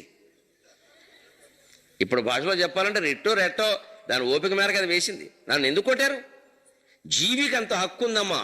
ఎప్పుడు మన ధర్మం, హిందూ ధర్మం ఉంది, ప్రతి జీవికి ఉంది హక్కు. ఎందుకు కొట్టావు అనవసరంగా?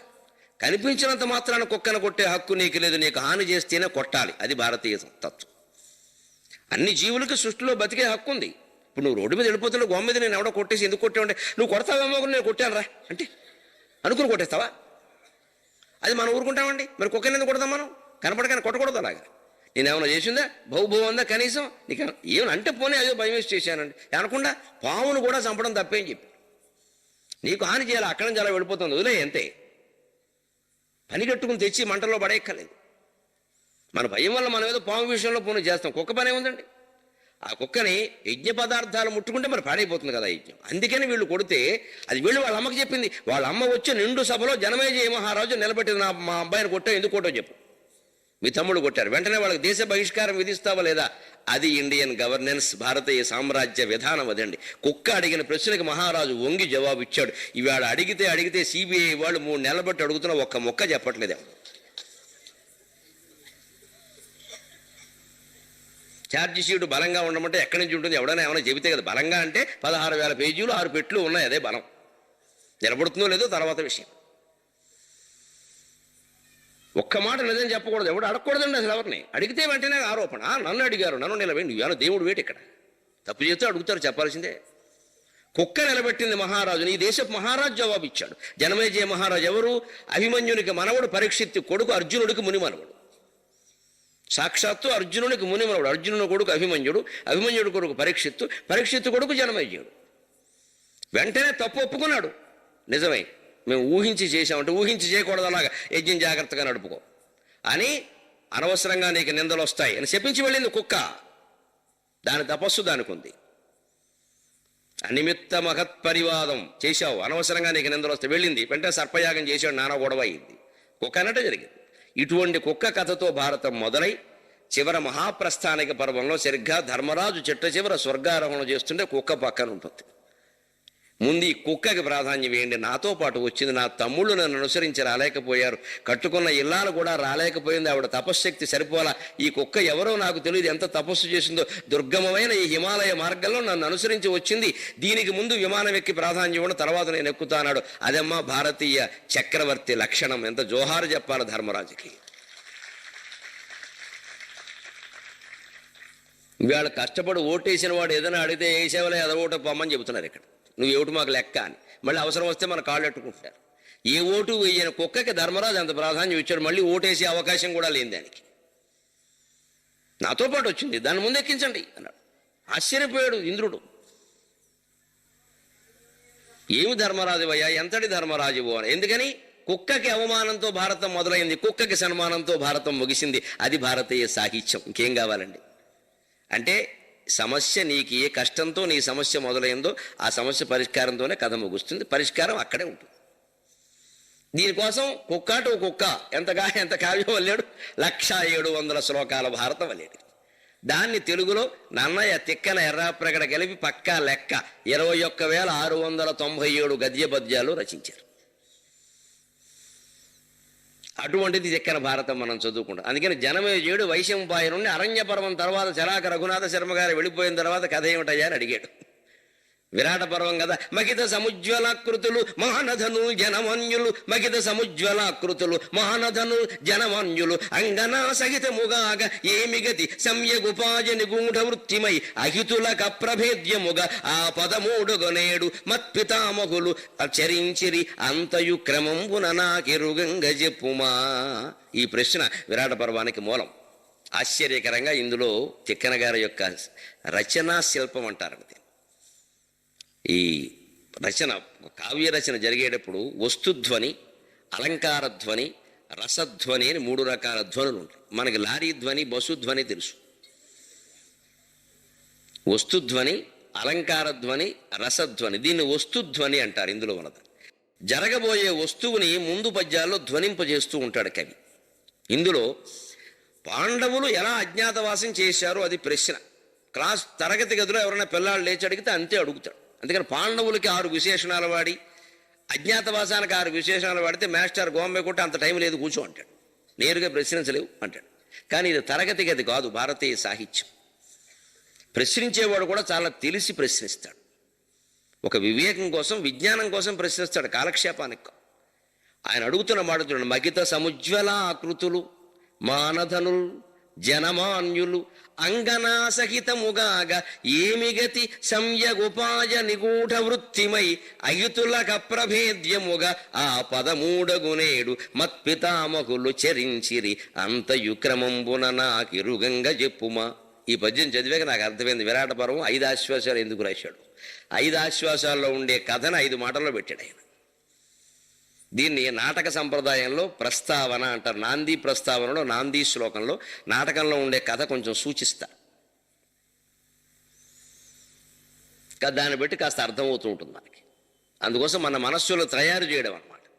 ఇప్పుడు కూడా సినిమాల్లో మీకు టైటిల్స్ పడుతూ ఉంటేనే వెనకాల ఏవో బొమ్మలు పడతాయి. ఆ బొమ్మలు చూడగానే విషయం కొంత అర్థమవుతూ ఉంటుంది. టైటిల్స్ చూశాక అర్థమవుతుంది సినిమా చూడాలో ఒక్కర్లేదు. ఏది ఎవడున్నాడో చూసుకుంటే వెళ్ళిపోవచ్చు, వెనక్కి ఇంకెందుకు అనవసరంగా వచ్చామని. అలాగా పూర్వపు సంప్రదాయం ఏమిటి అంటే నాంది పద్యంలో, ఇది విరాట పర్వానికి నాంది లాంటిది, కథకి నాంది ఇది. 5 విశేషణాలు పడి ఇవి 5 ఆశ్వాసాల కథ. ఇది మనం 7 రోజుల్లో చెప్పుకోబోయేది 5 ఆశ్వాసాల కథ. 5 కథలు సరిగ్గా 5 ఆశ్వాసాల్లో ఉండే కథా వస్తువులు ఉన్నాయి. మగిత సముజ్వలాకృతులు, మగితమైన గొప్పదైన సముజ్వలమైన ప్రకాశించే ఆకారాలు కలిగిన మా పాండవులు, మా తాతలు, మత్పితామకులు అంటే తాతలు. సరిగ్గా మొదటి ఆశ్వాసంలో ఇవాళ మనం చెప్పుకోబోయేది పాండవులు రకరకాల వేషాల్లో సముజ్వలమైన ఆకారాల్లో విరాటరాజు కొలువులో ప్రవేశిస్తారు. అది ప్రథమాశ్వాసం. మానధనురాలైనటువంటి ద్రౌపదికి కీచకునితోటి అవమానం ఎదురుగావడం, ఇదంతా ద్వితీయాశ్వాసం. జనమాన్యులు ఆ కీచక వధ చేసి దక్షిణ గోగ్రహణం కూడా చేసి జనంలో విరాట్రాజు సహా అందరిలోనూ ఒక మాన్యత్వాన్ని, గౌరవాన్ని పొందడం 3వ ఆశ్వాసంలో కథ. తృతీయాశ్వాసం జనమాన్యులు. అంగనాసహితముగాగ, అది మామూలు మాట, భార్యతో సహా. ఏమిగతి సంయగుపాయ నిగూఢ వృత్తిమై, ఆ నిగూఢ వృత్తి అనేది ఉంది, అజ్ఞాతవాసం. అర్జునుడు పేడి వేషంలో నిగూఢంగా ఉండడం 4వ ఆశ్వాసంలో కథ. అతను ఆ పేడి వేషం నుంచి బయటపడతాడు, అది 4వ ఆశ్వాసంలో ఉండదు, ఉత్తర గోగ్రహణంలో. తర్వాత అహితులకు అప్రభేద్యముగా, అహితులు అంటే శత్రువులు, శత్రువులకు అప్రభేద్యంగా శత్రు దుర్భేద్యమైనటువంటి యుద్ధాన్ని చేస్తాడు. 5వ ఆశ్వాసంలో అర్జునుడు కౌరవులతో దుర్యోధనుడిని పరిగెట్టేలా చేస్తాడు. ఇది 5వ ఆశ్వాసంలో కథ. సరిగ్గా పాండవులకు వాడిన 5 విశేషణాల్లో 5 ఆశ్వాసాల కథని పెట్టిన తిక్కన కథా శిల్పానికి నమస్కారం. మగిత సముజ్వలాకృతులు మానధను జనమాన్యులు అంగనాసహితముగాగ ఏమిగతి సంయగుపాయ నిగూఢ వృత్తిమై అయుతులకప్రభేద్యముగా ఆ పదమూడగునేడు. అన్నీ కడపడం ఒకెత్తు. అరణ్యవాసం రఘునాథ్ శర్మ గారు చెప్తుంటే విన్నారు. 12 ఏళ్ళు గడిపారు. అంతకంటే కూడా కష్టం అజ్ఞాతవాసం. ఎందుకని? అరణ్యవాసంలో బయటపడకూడదన్న నిబంధన ఏం లేదు. అందుకని వాళ్ళు ఇష్టం వచ్చినట్టు తిరగచ్చు. హాయిగా ఆరుబయట భీముడు ఆ వనవాసంలో చెక్క బల్ల మీద పడుకోవచ్చు, లేకపోతే ఓ చెట్టు కొట్టేసి పడుకుంటాడు, వాడు సొమ్మేం పోయింది. చెట్టు కొట్టి అడ్డంగా పడుకుంటే తెల్లారాక భీముడే ఉంటాడు, చెట్టు ఉండదు. హాయిగా నిండు పొన్నమి వెన్నెల చూస్తూ ఉండొచ్చు.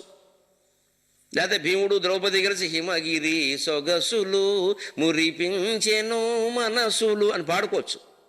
ఎందుకంటే అక్కడ ఎవరికి దొరికినా కెమెరా వాళ్ళు చూసినా ఇబ్బంది వల్ల హాయిగా ఒక ఐటమ్ సాంగ్ అని ఒకటి వేసుకుంటారు. ఇబ్బంది ఏమి. అరణ్యవాసంలో ఉండే సుఖం అది. కష్టమే ఉన్నా, దుంపలు తిన్నా, కంపలు తిన్నా ఎదుటివాడికి కనపడకూడదు అనేది ఏం లేదు అక్కడ. వాళ్ళు ఇష్టం వచ్చాడు తిరగచ్చు. పైగా వెరైటీ ఫుడ్, ఎప్పుడు శాకాహారం తిని వాళ్ళకి విసుగొస్తుంది. శుభ్రంగా రోజుకో జంతువు వేసేయి. పైగా క్షత్రియులు తప్పు లేదు, మాంసాహారం తినేవాళ్ళు తినాలి. తినేవాళ్ళు మానేశారు, అందుకే మేము మొదలెట్టేసాము ఈ మధ్యన. మీరు మానేయకండి, మమ్మల్ని పాడు చేయకండి, మీరు తినండి, మేము మానేస్తాం. పొద్దున్న 2 దొండకాయలు, మధ్యాహ్నం 2 బెండకాయలు తిని నిర్వీర్యంగా తయారవుతున్నారు జాతి మొత్తం, ప్రకృతి వైద్యం పేరు మీద. ఈ పరిమాణ పనులు చేయొద్దు. జాతి అంటే మంచి హుషారుగా ఉండాలి, కీంచికట్టు కొట్టాలి, కక్క మొక్క, లేకపోతే పౌరుషం రాదు మనుషులకి. వచ్చే చోట రావాలి. అనవసరంగా జంతువులను వ్యాపారం కోసం చంపొద్దన్నారని ఆహారం తినద్దని చెప్పలేదండి అక్కడ. పైగా నిషేధం చేయలేదు మాంసాహారం వైదిక ధర్మంలో, హిందూ ధర్మంలో. అలాగని పరిగెట్టుకుని తినమని చెప్పాల. ఎంత నిషేధం చేసుకుండా తినమని చెప్పిన రోజు ఎవడో తినడు. అంత ఖరీదు ఉంటే ఎవడు తింటాడు? జరిగే పని కాదు. ఏదో చుట్టాలు వచ్చినప్పుడు ఆదివారం ఏదో చూసుకుంటారు, అది పర్వాలేదు, అంత మాత్రం. రోజు తింటే ప్రమాదంగా. రోజు తింటే శాకాహారం కూడా అంతే. మరి దానికేముంది? మినపరోటి ఇష్టం కదా, రోజు తింటే కడుపులో నొప్పి రాదు. ఏదైనా అంతే. అతి సర్వత్ర వర్జియేత్. కానీ ఆహారం అనేక విధాలుగా, వృత్తులు అనేక విధాలుగా, జీవన విధానాలు అనేక విధాలుగా ఇండియాలో ఎందుకు ఉంటాయి అంటే ప్రకృతిలో ఉండే వైవిధ్యాన్ని కాపాడడానికి. అందరూ శాకాహారం తిన్నా ఇబ్బంది, అందరూ మాంసాహారం తిన్నా ఇబ్బంది. అందరూ ఒకే రకమైన వేషం వేసినా ఇబ్బంది, అందరూ ఒకే రకమైన వృత్తి చేసినా ఇబ్బంది. అలాగే అందరికీ ఒకే రకమైన భావాలు ఉండడం కూడా ఇబ్బంది. 1000 పూలు వికసించని 100 భావాలు వర్తిల్లని. హాని చేయకుండా ఎన్ని భావాలైనా నువ్వు కలిగి ఉండు, ఏం పర్వాలేదు. నీ ఇష్టం వచ్చిన దేవుణ్ణి నువ్వు ఆరాధించు, నీ ఇష్టం వచ్చిన పద్ధతిలో నువ్వు ఆరాధించు. ఎదుటి వాళ్ళకు కూడా ఆ స్వేచ్ఛ ఉందనే విషయం గౌరవించు. భారతీయత నీకు అర్థమైనట్టే. భిన్నత్వంలో ఏకత్వం అంటే అది. అందుకని సరిగ్గా 5 ఆశ్వాసాల్లో 5 కథలండి. ఆ కథలను తీసుకొచ్చి పద్యంలో పెట్టి చెప్పాను. అందుకని ఇది కష్టం. ఆ పదము ఉడగునేడు మత్ పితామహులు చెరించిరి. అరణ్యవాసం వేరండి, 12 ఏళ్ళు ఏదో గడిపేస్తారు, బయటపడకూడదని ఏం లేదు కదా. వాళ్ళ పరాక్రమం కూడా ప్రకటించచ్చు. కిమ్మీరుణ్ణి చంపాడు అరణ్యవాసంలో భీముడు, సైంధవుణ్ణి పరాభవం చేశాడు, చంపకుండా వదిలిపెట్టాడు ధర్మరాజు కరుణ వల్ల, అయితే వేసేసేవాడే. జటాసురుణ్ణి వాడు జక్కులని జటాసురుణ్ణి చంపాడు. అనేక వధలు జరిగాయి, దానికి ఏం ఆటంకం లేదు, ఎవరు ఆపడానికి కూడా లేదు. వాళ్ళు ఉండగా అక్కడికి దుర్యోధనుడు కూడా వచ్చాడు, ఇబ్బంది లేదు. ఇక్కడ సమస్య ఏమిటంటే నిగూఢ వృత్తి, రహస్యంగా ఉండాలి. ఎవరు బయటపడకూడదు. బయటపడకూడదని నాకు ఏమన్నా చీమ దోమ. ముఖ్యంగా భీముడు ఇంతలా ఉంటాడు, అంత పొడుకుంటాడు, బయటపడకుండా ఎలా ఉంటాడు అసలు. వాడు ఎక్కడ నిలబడినా తెలిసిపోతుంది. భీమా ఇండోర్ అంటాడు ఆవిడ, వీడు అవుట్డోరే. మళ్ళీ ఎవడైనా సబ్జా ఇండోర్ అని చిన్నపిల్లలు ఆడుతుంటారు గేమ్, సబ్జా ఇండోర్ అని. ఎవరు ఇందులో ధర్మరాజు ఇండోర్, భీమా ఇండోర్, ఎవడు ఇండోర్ అయినా మొత్తం అందులో 12 ఏళ్ళు అవుట్డోర్. ఇది గేమ్. కష్టం మరి, అందుకే కనపడకుండా ఎలా గడుపుతావు? గరికపాటి నరసింహారావుకి మాట్లాడటం కష్టం కాదు, మాట్లాడకుండా ఉండడమే కష్టం. మీ ఎదురుగా మైకెడతామంటే అందరూ ఉంటారు, 1 గంట మీరు మౌనంగా నా వల్ల కాదు. ఇది ఇలా కూర్చోబెట్టి మౌనం ఏమిటి? మాట్లాడమంటే ఇంకో గంట ఎక్కువైనా పర్వాలా, అదే పనిలో ఉన్నాగా అంతే. ఏ పని చేసేవాడికి ఆ పని చేయొద్దంటే కష్టం కదా. అలాగా తిరిగే కాలు తిట్టే నోరు అని భీముడికేమో తిరగడం అలవాటు. రోజుకొకరిని వేసేస్తే కానీ వాడికి తోచదు. పొద్దున్నే పనేది షెడ్యూల్, ఇవాళ ఎవడో వేసేయి అంతే, చేతులు తేట. ఇవన్నీ ఎలా తీరుతాయి? ద్రౌపది సరే అమిత సౌందర్యవతి, ఆవిడెవరిని చూడకపోయినా ఆవిడెవరో చూస్తారు, గొడవలు జరుగుతాయి. ఇవి నిగూఢ వృత్తి, అంగనా సహితముగాగా. అందుకే రాశాడు ఇక్కడ. భార్యతో సహా చేయడం ఈ అజ్ఞాతవాసం. మళ్ళీ అది పోనీ ఒక్క మొగాడైతే ఏదో వంట బ్రాహ్మణ పని చేసుకుని ఎక్కడో చిన్న కోసుకొట్టేట్టుకుని లోపల కూర్చున్నాడు, వంటింట్లోంచి బయటికి రాడు. అక్కడికి వెళ్ళి చూసే వరకు వాడు తెలియదు. మరి భార్య పైగా ఈవిడ సౌందర్యవతి, ఎవరు చూడని విగ్రహం అయితే వేరే విషయం, ఎవరు చూసినా ఆశపడే విగ్రహం. మరి ఈవిడ బయటపడుతుంది, తప్పదు. ఇలా ఎలా చరించారో నాకు తెలుసుకోవాలని చాలా ఆసక్తిగా ఉందయ్యా అన్నాడు. ఆ ఆసక్తిని కాపాడుతూనే తిక్కన గారు కథా సంవిధానాన్ని చాలా అందంగా నడిపిస్తున్నాడు.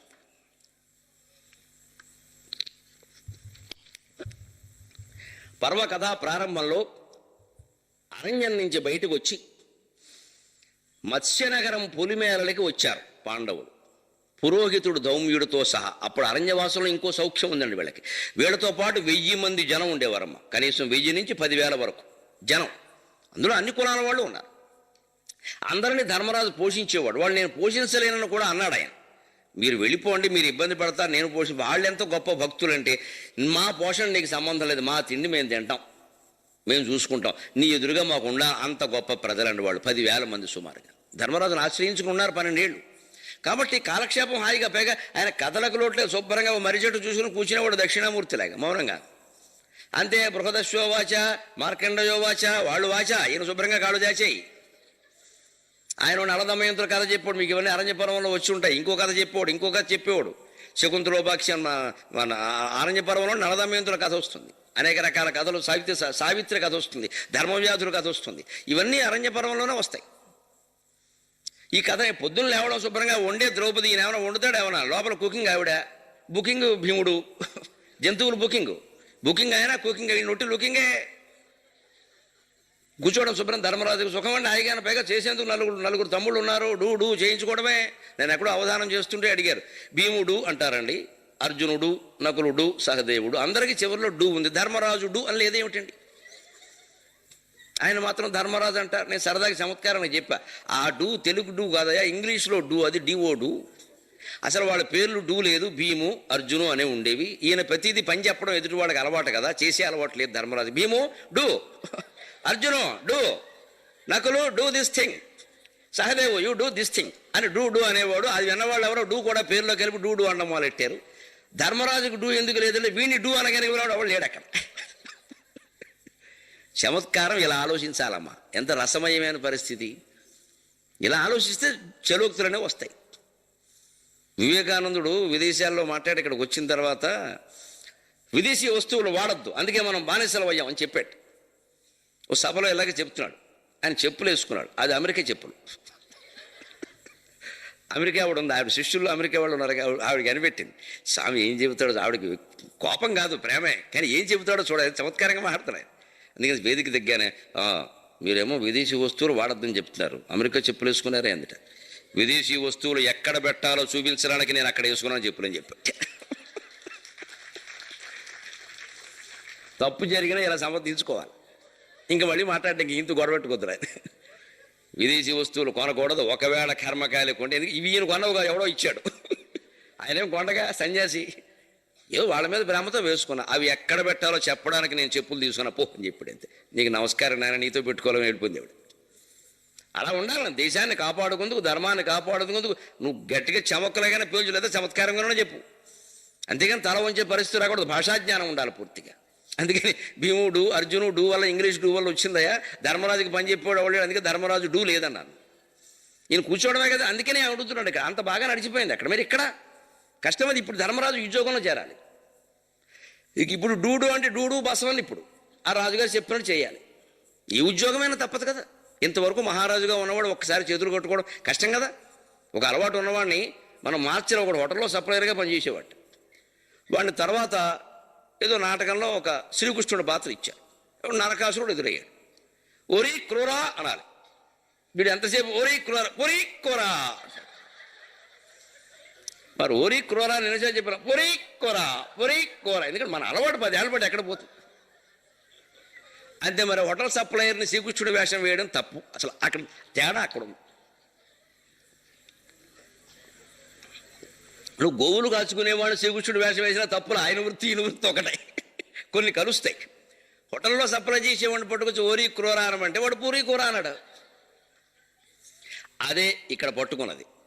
అందుకని ధౌమ్యుడు ఇక్కడ ముఖ్యంగా మనం గ్రహించాల్సింది విరాట పర్వంలో ఆసక్తికరమైన విషయం.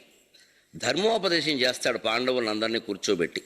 పైగా ఇక ముందు ఈ 5గురు భార్య ఉంటారు, వీళ్ళెవరు ఉంటారు. ఈ 1000, 10,000 వీళ్ళంతా వెళ్ళిపోవలసింది, ఎంత అభిమాన సంఘమైనా సరే తప్పదు. ధౌమ్యుడు సహా. మళ్ళీ మేము పురోహితులతో వచ్చామంటే కుదరదు, అక్కడ వెళ్ళకూడదు. అక్కడ ఎవరి మటుకు వాళ్ళే బతకాలి. అసలు అందరికీ ఒక రాజు దగ్గర ఉద్యోగాలు దొరుకుతాయని కూడా చెప్పలేము, ఎక్కడొక్కడ చేసుకోవాలి, కలవడానికి కూడా వీల్లేదు. అటువంటి పరిస్థితుల్లో కాబట్టి అప్పుడు ధర్మరాజు బాధపడుతున్నాడు.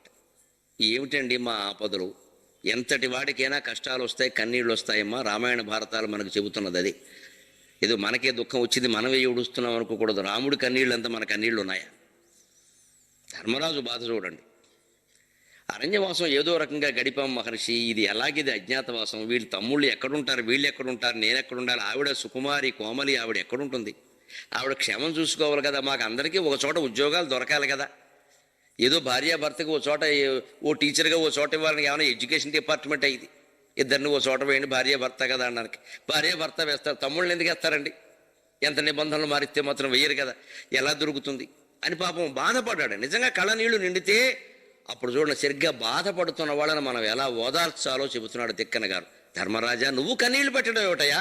కష్టాలు ఎవరికి రాలేదు? ధర్మ నిరూపకత్వమున ధైర్యమునన్ మహనీయ వృత్తి, ధర్మ నిరూపకత్వమున ధైర్యమునన్ మహనీయ వృత్తి, సత్కర్మ విధిజ్ఞతన్ చతురతా మహిమన్. ధర్మ నిరూపకత్వమున ధైర్యమునన్ మహనీయ వృత్తి, సత్కర్మ విధిజ్ఞతన్ చతురతా మహిమన్. దృఢ బుద్ధిన్ ఎవ్వరుం ధర్మజుపాటిగారనగా, ఎవ్వరుం ధర్మజుపాటిగారనగా, దారుణియందున కీర్తిగన్న, దారుణియందున కీర్తిగన్న, నీ పేర్మికి నీడే, నీ పేర్మికి నీడే, దుర్దశల పెళ్ళునకున్ దురపిల్లుటారయన్. నీ పేర్మికి నీడే, దుర్దశల పెళ్ళునకు దురపిల్లుటారయన్. దుఃఖంలో ఉన్నవాడిని ఎవడైనా మనం ఓదార్చాల్సిన విధానం ఇది. మీ ఇళ్లలో ఎవరికైనా ఎప్పుడైనా దుఃఖం వచ్చి ఏ విషయంలోనైనా కన్నీళ్లు పెట్టుకుని ఆడవాళ్ళు కానీ మగవాళ్ళు కానీ బాధపడితే తక్షణం అక్కడ కూర్చుని వాళ్ళు ఇదివరకు చేసిన గొప్ప పనులు గుర్తు చేయండి. సాధారణంగా మనం అలా చేయం. వాడు ఏడుస్తుంటే ఇంకా ఏడవడం ఒకటి చేసింది జాలక, ఇంక వాడు ఇంకా ఏడవడా? ఇవి ఎప్పుడు పాస్ అయ్యావు కనుక పరీక్ష మొదటి నుంచి ఇంతే, మొదటి నుంచి వాడు పైకి ఇంకా వీలైతే పూర్వజన్మలో కూడా ఇంతే, మనకు తెలియపోయినా సరే. ఇన్ని బాధ మాటలు మాట్లాడడం వల్లే దేశం చెడిపోతుంది. పిల్లలు ఆత్మహత్యలు చేసుకుంటున్నారు. ఏమిటి ఇప్పుడు 2 మార్కులు తక్కువ వస్తే నీ సొమ్మేం పోయింది? దాని గురించి అడగాలి అసలు ఆ అమ్మాయిని, ఆ విషయం అది. పోన్లే అమ్మా, నీకు కాబట్టి ఇన్ని మార్కులు వచ్చాయి, నీ కష్టం నువ్వు పడ్డావు తల్లి, ఇంకోసారి చదువు అంటే అమ్మాయి చదవదా? అసలు మార్కులు తక్కువ వచ్చినందుకు అమ్మాయి ముందు బాధపడుతుంది కదా, మనకంటే ఎక్కువ. మనం పెద్ద ఈ కండకలేని దురద కత్తిపెట్టగానే మార్కుల గురించి పిల్లకలేని బాధ తల్లికి ఏంటంటే నాకు అర్థం కాదు. అసలు ఈవిడికి ఎప్పుడైనా ఇన్ని మార్కులు వచ్చాయి? ఈవిడ జీవితంలో 100 వచ్చాయండి ఏ తల్లికైనా ఏ తండ్రికైనా. మేమంతా 35 మార్కులతో పాస్ అయ్యామమ్మా, మీకు మా చరిత్రలు చెబితే బాగుండదు. అందుకే నేను 10th క్లాస్ సర్టిఫికేట్ చింపేసాను, ఆవిడకి చూపించాను నేను. అది చూస్తే ఈయనైనా గరికిపట్టినేశ్వరం అనుకుంటారు. వద్దు, అలాంటివన్నీ పోవాలి. ఉన్నప్పుడు ఏవో పడ్డాం, అవన్నీ వింటూ విచిత్రంగా ఉంటాయి. ఇప్పుడు ఎవడు పుట్టుకతో గొప్పవాడు కాలేదు. ఇవాళ ఓహో 25కి 22 వచ్చాన, why you got 3 marks less, why you got 22 అని అడిగేవాళ్ళు లేడండి. నీకు 22 వచ్చాయి అని అడుగు, సంతోషిస్తుంది ఆ పిల్ల. వై యూ గాట్ 3 అని 4 అడిగేసరి ఆ పిల్ల కొళ్ళమండి, శీలింగి ఫేనాయ వెద్మకే చున్నీ కంఠాయ ధీమకి తన్నోచావు ప్రచోదయాత్ మన్నాడు పేపర్ వార్త. ఏమిటి కలిసి వచ్చింది దీనివల్ల? 4 అదే మాట అడిగితే ఆ పిల్లకి పౌరుషం రాదా? ఓన్లీ అమ్మ కష్టపడ్డ 25కి 23 అంటే 4 23 82 మార్కులు వచ్చినట్టే కదండి. 92 మార్కులు మనకి ఎవరికైనా వచ్చాయి? అసలు 192 మార్కులు అంటే ఎంత గొప్పమ్మా. ముందు దానికి ప్రశంసించడం మానేసి మిగిలిన 8 మార్కులు ఎందుకు తక్కువ వచ్చేది గొడవ. ఈ అసంతుష్టే ఆ రకమైన విద్యా విధానంలో తయారైన పిల్లల్ని తర్వాత ఎన్ని కోట్లు సంపాదించినా సంతృప్తి లేకుండా చేశారు. 10 కోట్లు ఉన్నా సరే వాడెవడికో 11 ఉన్నాయి, నాకు ఇంకా ఆ 1 కోటి గురించి ఏడ్చి 10 కోట్లు పోగొట్టుకోవడం. ఇక్కడ ఈ అసంతుష్టికి లోను కాకూడదు. అందుకే బాధపడేవాడిని ఓదార్చే విధానం ధౌమ్యుడు భుజం మీద చేసి, ధర్మరాజు నువ్వు ఎటువంటి వాడు అయ్యా ధర్మరాజా, ధర్మ నిరూపకత్వమున 6 లక్షణాలు చెప్పాడు మనం నేర్చుకోవలసినవి. ఇది కూడా కథతో సంబంధం అన్నది. ధర్మ నిరూపకత్వమున ధైర్యమునన్ మహనీయ వృత్తి సత్కర్మ విధిజ్ఞతన్ చతురతామహిమన్ దృఢబుద్ధిని ఎవ్వరూ ధర్మజుపాటిగారనగా ధాత్రిని పేరును పొందినట్టి.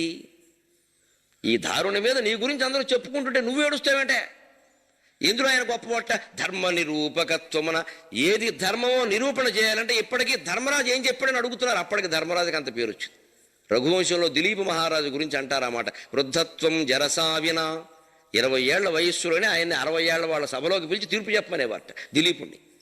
ఆయన పరిజ్ఞానం, చిన్నకూరాడైనా పెద్ద విషయాలు మాట్లాడతాడు, ఆయనకు ఆ పరిజ్ఞానం ఉంది అని. అవయ్యా నువ్వు చెప్పబోయా అనేవారు. 20 ఏళ్ల కుర్రాడు. అందుకే కాళిదాసు రాస్తాడు, వృద్ధత్వం జరసావిన. ఆయనకు వార్ధక్యం రాలేదు కానీ పెద్దరకం వచ్చిందంటే. వార్ధక్యం వేరు, పెద్దరకం వేరు. ఆయన పెద్దరకం అని అంటారు, ఆయన ముసలాడంటే అర్థం వేరు, ఆయన పెద్దరకం అంటే అర్థం వేరు. పెద్దరకం వచ్చింది. ధర్మరాజు పెద్దరకం. ధర్మ నిరూపకత్వమున. ఏది ధర్మమో నిరూపించాలంటే ధర్మరాజు చెప్పాలి. అంత సూక్ష్మంగా ఆలోచిస్తాడు విషయాల్లో. భీముళ్ళ ఆవేశపడడు, ద్రౌపదిలో ఓ క్షోభపడడు, ఆవేశపడడు. చాలా ప్రశాంతంగా ఆలోచిస్తాడు. ఆవేశాలు ఆయనకి ఉంటాయి, దాన్ని అదుపులో పెట్టుకుంటాడు. అందుకే నాయకుడు అయ్యాడు ఆయన. ధైర్యమునన్, కష్టాలని తట్టుకోవడమే ధైర్యం. ధైర్యం అంటే రౌడీయిజం కాదు, గుర్తుపెట్టుకోండి. 10 మందిని తిట్టినవాడు, 10 మందిని కొట్టినవాడిని వాడు ధైర్యవంతుడు అనుకోవడం, వాడు రౌడీ. ఎందుకు కొడుతున్నాడు? నీకేం చేయెత్తాల్సిన పని ఏమిటి నీకు? ఎందుకంత అసహనం, ఎందుకంత క్షోభ? నీవు నా నాయకుడు ఏమిటి అసలు? నాయకుడు ఉండే లక్షణం ధైర్యం. అంటే కష్టాలు తట్టుకోవడం ధైర్యం. గాడిచర్ల హరిశర్వోత్తమరావు గారు గ్రంథాలయోద్యమానికి పితామహుడు, మహానుభావుడు. స్వాతంత్రోద్యమ సమయంలో చెరసాలలో పెడితే 2 గోచీగుడ్డలు ఇచ్చారండి. 2 గోచీగుడ్డలు, తువ్వాళ్ళు, నాప్కిన్లు అండి, తువ్వాలు కావండి. ఎటు చూసినా 3 పొడుగు గంట ఉండని తువ్వాళ్ళు 2 ఇచ్చారండి. 2 మట్టి ముంతలండి, ఒకటి నీళ్ళు వచ్చుకోవడానికి, ఒకటి దొడ్డగలడానికి అండి. ఇదమ్మా చెరసాల జీవితం. ఓ మట్టి పాత్ర, అన్నం కుండ పెడతా, పైగా ఇక్కడ మెడకొక ఇలా గుండ్రంగా ఒకటి గొలుసులాగా మెడకి, కాలికి ఒకటి, ఈ 2కి ఒక గొలుసు. ఇది ఇలా 6 ఏళ్ళు జైల్లో ఉన్నాడు ఆయన. ఈవేళ జైల్లో కటిక దొంగలు అందరూ వెళ్ళి ఉంటే వాళ్ళకి చేస్తున్న సౌకర్యాలు చూడండి. కనీ మొజీ గారికి నడుం నొప్పిగా ఉందని వెనకాల తరగడా పెట్టారట. మరి ఈవిడ తినేసిన కోర్టు వల్ల దేశానికి వచ్చిన నడుం నొప్పికి ఎన్ని తరగడాలు పెడతారు మీరు భరతమాతకి? ఆవిడికి బెయిల్ వచ్చింది, ఇంకా శ్రీలక్ష్మికి రాలేదు, రేపు ఆవిడకి వస్తుంది. వీళ్ళ గురించి మనం జాలి పడిపోతామండి. వంకర పనులు చేసి, అక్రమాలు చేసి జైలుకి వెళ్ళిన వాళ్ళ పట్ల సానుభూత. ఇది స్వాతంత్ర సమర యోధుల్లాగా. తప్పుడు పనులు చేసిన వాడు తలంచుకోవలసిన సమాజంలో ఇవాళ ఎదురు తిరుగుతుంటే మనం హాయిగా చప్పట్లు కొడుతున్నాం. అంత సిగ్గుమాలిన సమాజం తయారైంది ఇక్కడ. భారతం వింటుంటే కడుపులో క్షోభ వస్తుందన్నమాట. ఏం సమాజం, ఏం పరిస్థితి, ఎవరికి చెబుతున్నామా? ధైర్యం అంటే కష్టాలు తట్టుకోవడం. ఆయన ఎన్ని కష్టాలు తట్టుకోవడం ఏమిటి? ఆయన చేసిన పాపం గ్రంథాలయ ఉద్యమం చేసి ప్రజల్లో పత్రికలు ప్రచారం చేసి స్వాతంత్రం కోసం పోరాడేలా చేశాడు, దేశ స్వాతంత్రం కోసం. ఆయనకి ఇక్కడ ఒక కంటే ఇలా మెడకి పెద్ద కొయ్య, కింద కొయ్య, రెండింటికి గురుసు, అంటే మెడ కిందికి వంచడానికి లేదు, కాలు పైకి ఎత్తడానికి లేదు. ఇలా 6 ఏళ్ళండి. ఇంత బాధ అనుభవించిన మహాత్మా గాంధీలు, నెహ్రూలు, పటేళ్లు, గాడిచల హరిసర్వోత్తమరావులు, పొట్టి శ్రీరాములు, ప్రకాశం పంతులు గారు వీళ్ళందరూ మనకుంటే ఇవాళ నాయకులు మీరు గమనించండి ఎలా ఉన్నారు. ధైర్యం అంటే ఇది ఊరికే ఏదో గొడవలు పెట్టడమా? అన్నిటికీ ఉద్యమాలు చేయడం, మాటిమాటికి కష్టాలను తట్టుకోవడమే ధైర్యం. అందుకే యుధిష్ఠిరుడు అనే మాట భారతంలో ధర్మరాజుకు ఒక్కరికే ఉంది. యుధిష్ఠిరుడు అంటే యుద్ధాన్ని తట్టుకోవడం కాదు. ఆయన యుద్ధాన్ని ఏం తట్టుకోలే. 18 రోజుల యుద్ధంలో 3-4 సార్లు పరిగెట్టాడు విజయవంతంగా. అందుకు రాలేదు అది. జీవితం అనే యుద్ధంలో స్థిరంగా నిలబడ్డాడు ఆయన, ఎన్ని కష్టాలు వచ్చినా సరే. అందుకు ధైర్యం, అది ధైర్యం అంటే.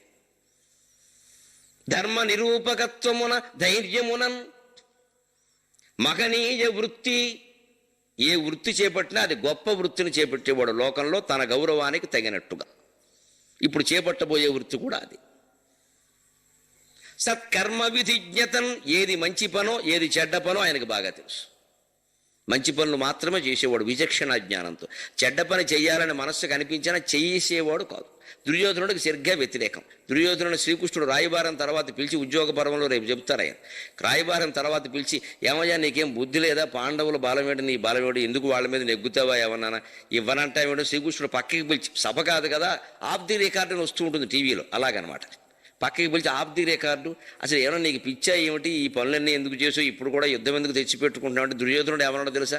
జానామి ధర్మం నచమే ప్రవృత్తి, జానామ్యధర్మం నచమే నివృత్తి, కేనాపి దేవేన హృది స్థితేన నియంత్రితోస్మి మాధవ అన్నాడు. నాకు ధర్మం ఏమిటో తెలుసయ్యా, కానీ నాకు అది చెయ్యాలనిపించడం లేదు. అధర్మం ఏమిటో స్పష్టంగా తెలుసయ్యా, నాకు అదే చెయ్యాలనిపిస్తుంది. ఎవడో దేవుడో దెయ్యమో నా గుండెల్లో ఉండి నన్ను నడిపిస్తున్నాడో నన్ను క్షమించమన్నాడండి దుర్యోధనుడు. అంత పశ్చాత్తాపడ్డాడు.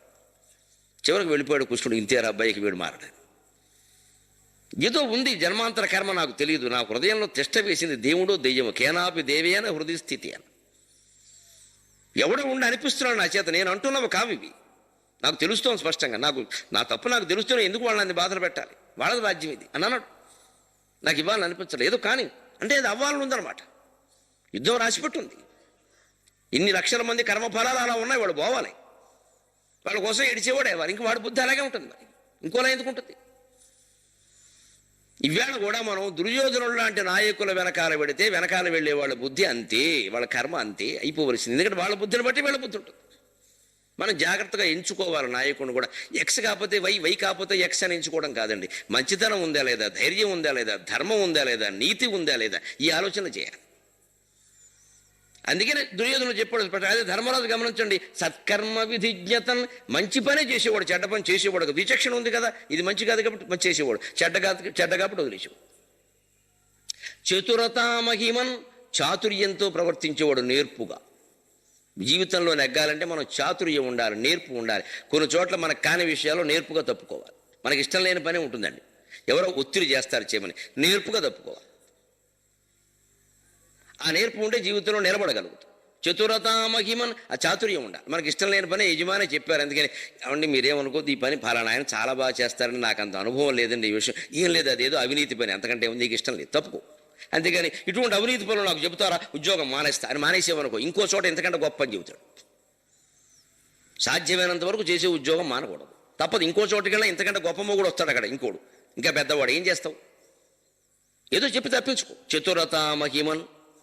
దృఢబుద్ధిని, దృఢమైనటువంటి నిశ్చయాత్మకమైన బుద్ధి ఉండాలి. దుర్యోధనుడికి చెడ్డ విషయంలో అంత దృఢమైన బుద్ధి ఉంటే ధర్మరాజుకి మంచి విషయంలో ఉంటే తప్పే ఉందండి. ఇవాళ దేశం విషయంలో కూడా మనం వాళ్ళు వంకర మాటలు చెప్పేవాళ్ళు ప్రతి వేదిక మీద అడ్డగోలుగా మాట్లాడుతున్నారే. ధర్మం మాట్లాడేవాళ్ళం మనం ఎందుకు భయపడాలండి? ఎవడు తీసేస్తాడు పీక? ఒక్కసారి తీసేస్తాడు, రెండోసారి తీయడానికి పీక ఉండదు ఇక్కడ. కానీ మనం మాట్లాడిన మాటలు, మన కావ్యాలు, మన పుస్తకాలు చిరస్థాయిగా ఉంటాయి. ప్రపంచంలో ఎవడు బతకలేదు ఎక్కువ కాలం. బతికినంతకాలం ధైర్యంగా బతకాలి. వెళ్ళిపోయేటప్పుడు హాయిగా వెళ్ళిపోవాలి. ఓ సుభాష్ చంద్రబోసులా, ఓ కొమురం భీములా, ఓ అల్లూరు సీతారామరాజులా, పొట్టి శ్రీరాములా ఆలోచించాలి తప్ప ఎవరిని ఏమీ అనకుండా, మన మీద కూడా ఏమీ రాకుండా చక్కగా సోమవారం నోము, మంగళవారం నోము, బుధవారం నోము అన్నీ చేసుకుని చక్కగా 90 ఏళ్ళు ఎందుగా బతుకు పని లేక ఊరికే నోములు వ్రతాలు చేస్తూ కూర్చుంటాం ఇక్కడ. దేనికి ఇవన్నీ?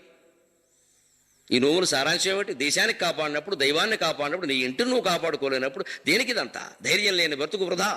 అధర్మాన్ని ఎదిరించి తీరాలి ధైర్యంగా, ఏ కష్టాలని రాని.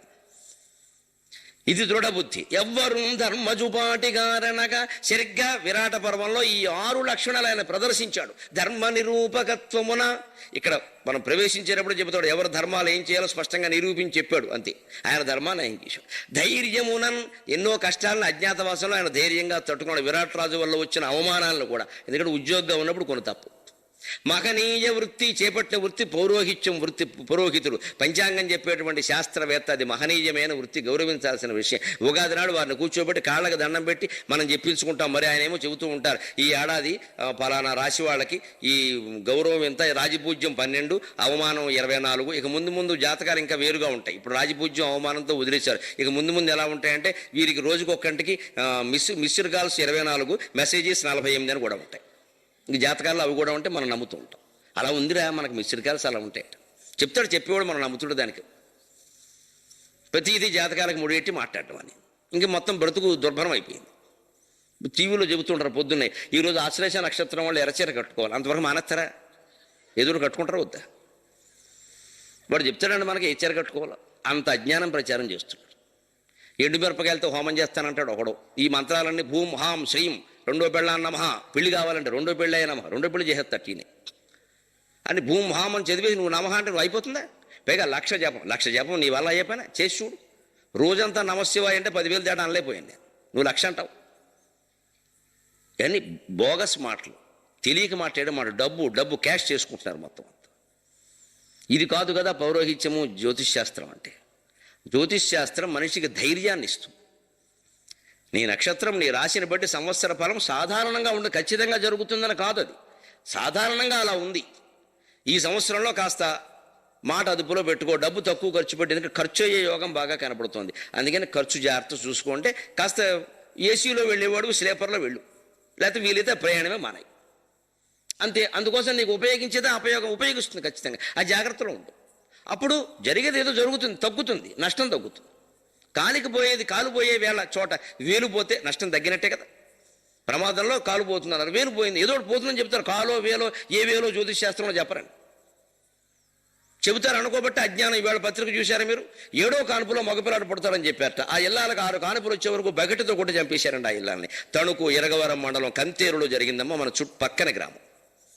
మన ప్రత్యక్షంగా జరుగుతున్నాయి ఘోరాలని. ఇరగవరం మండలం కంతేరు గ్రామంలో ఎవడో జాతకంగాడు వచ్చి 7వ కానుపులో మగపిల్లాడు పుడతాడు అన్నట్ట. అందుకని కానుపు రావడం, బకెట్ కొట్టేయడం, తన్నేయడం, కానుపు రావడం, ఏబాల్సం. మొగుడు అత్తగారు కలిసి.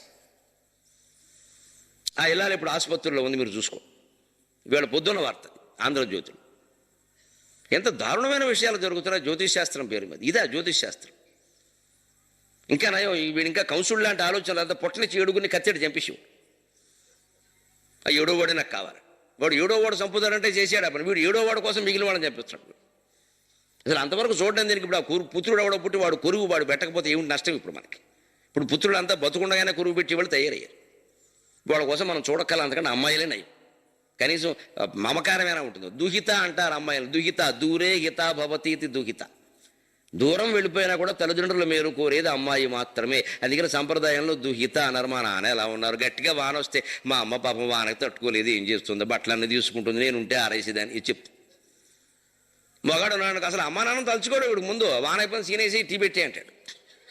తల్లిదండ్రులు ఎలా ఉన్నారు వీడికి అనవసరం. ఆడపిల్లకి వెంటనే గుర్తొస్తారు. నేను ఇంట్లో ఉంటే అన్ని పనులు నేను చేసేదాన్ని, ఆ బట్టలు నేను లోపల వేసేదాన్ని, మా అమ్మ పెద్దది అయిపోయింది, ఇంత వాన వచ్చేస్తుంది, మా ఊళ్ళో ఏమైపోతుందో అంటుందండి.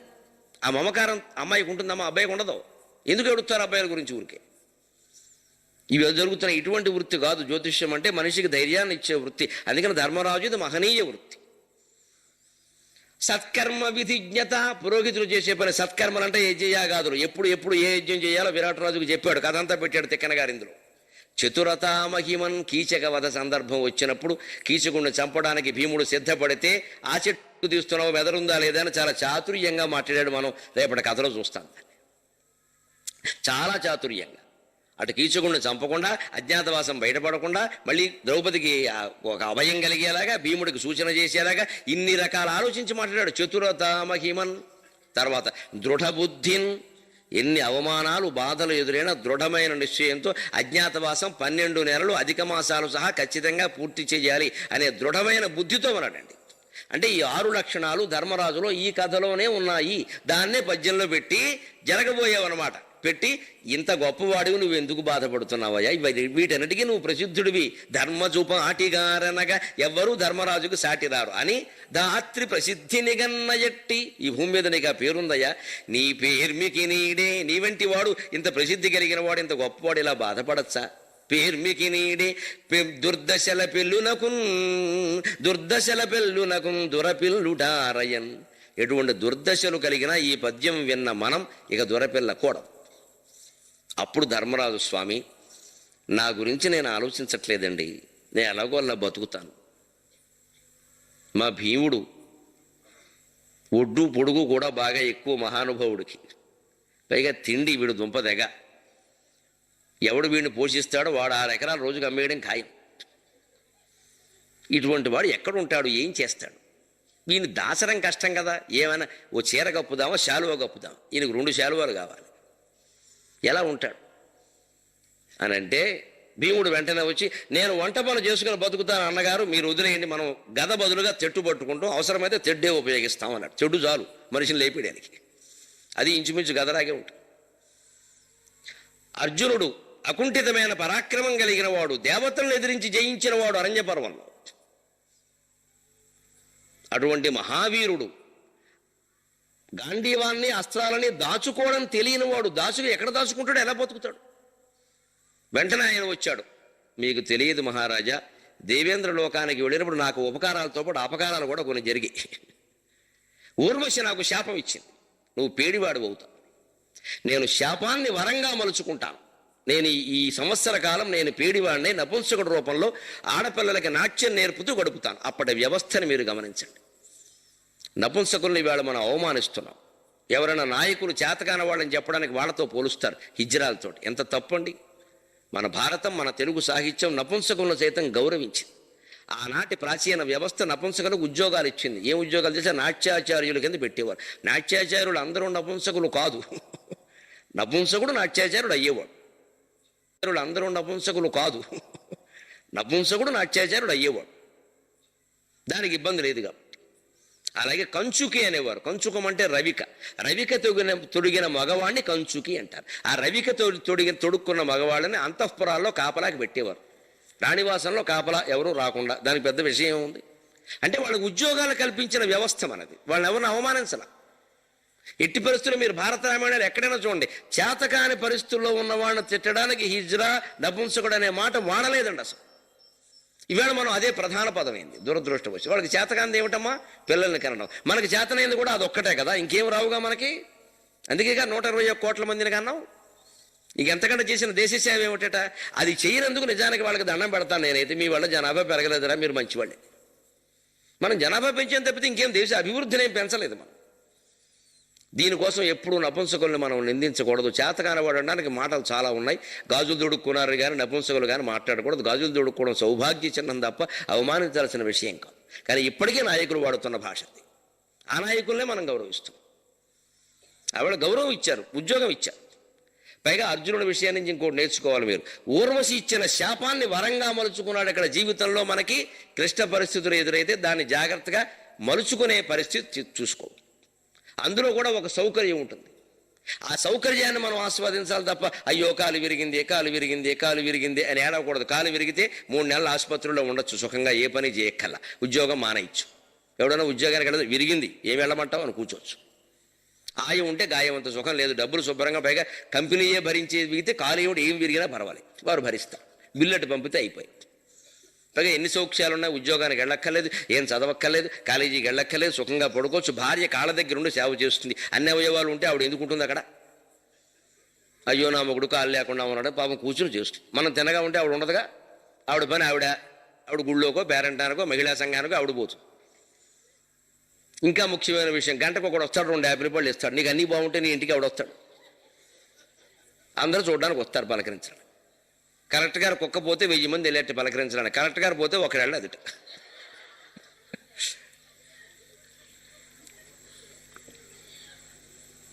ఎందుకంటే కుక్క గురించిన వంకతో ఆయన పలకరిస్తే రేపొద్దున ఏమన్నా గ్రామీణ మహిళా పథకంలో మనకి ఏదో కేటాయిస్తాడు.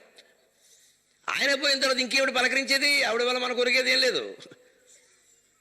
పైగా కరెక్ట్గా వెళ్ళగానే ఆవిడ కరెక్ట్గా నీకు 10,000 ఇచ్చారని చెప్పారా అంటే కొంపలు అంటుకుంటాయి. అందుకని వెళ్ళడం. కుక్క పోతే 1000 మంది వస్తే కరెక్ట్ గారు అనుకున్నట్టే, కుక్క పోతేనే ఎంతమంది వచ్చారు మనం పోతే అన్నట్టే. చూసి కూడా సార్ అన్నాడు సెక్రటరీ, ఎవడు రాలా చూడ్డానికి వాళ్ళు లేడు. ఈ లోకం తీరిది. అందుకని నీకు ఎప్పుడు జీవితంలో దుర్దశ వస్తే కాలు విరగనే వేలు మనం కోరుకోం కావా. అలాగని కాలు విరిగితే యాపిల్ పళ్ళు ఇస్తారు, కాలు విరగొట్టుకుందామా? యాపిల్ పళ్ళు కోసం కాలు విరగొట్టుకోక, వెళ్ళి కొనుక్కో. ఇదే జీవిత సిద్ధాంతం, జీవిత తత్వం. అదే చెడు మనం కోరుకోం, ఎప్పుడు కోరుకోం, ఎప్పుడు శుభమే కోరుకుంటాం. కానీ వస్తుందిగా.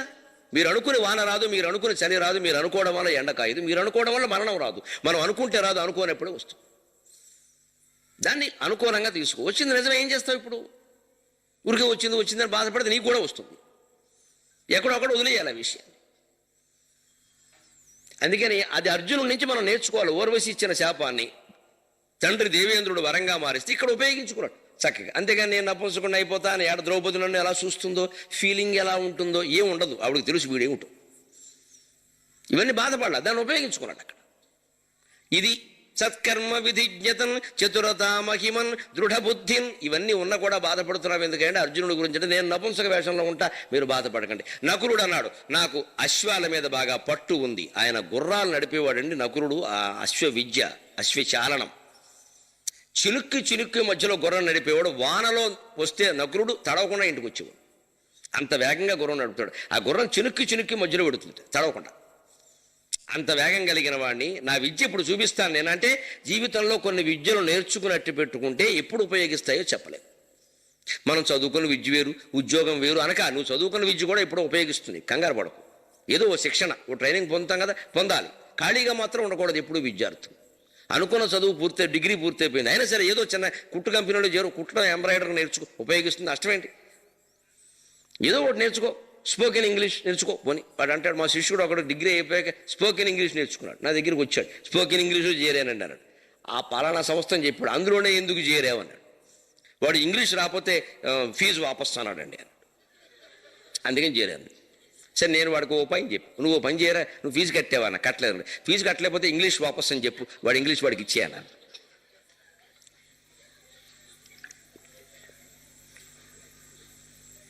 ఇది మంచి మంత్రం అన్నాడు. వాడు చేసేది లేదు నాకు తెలియదు కానీ మరి ఇలాగే ఉండలేదు. ఇంగ్లీష్ ఫీజు వాపస్ ఏంటండి?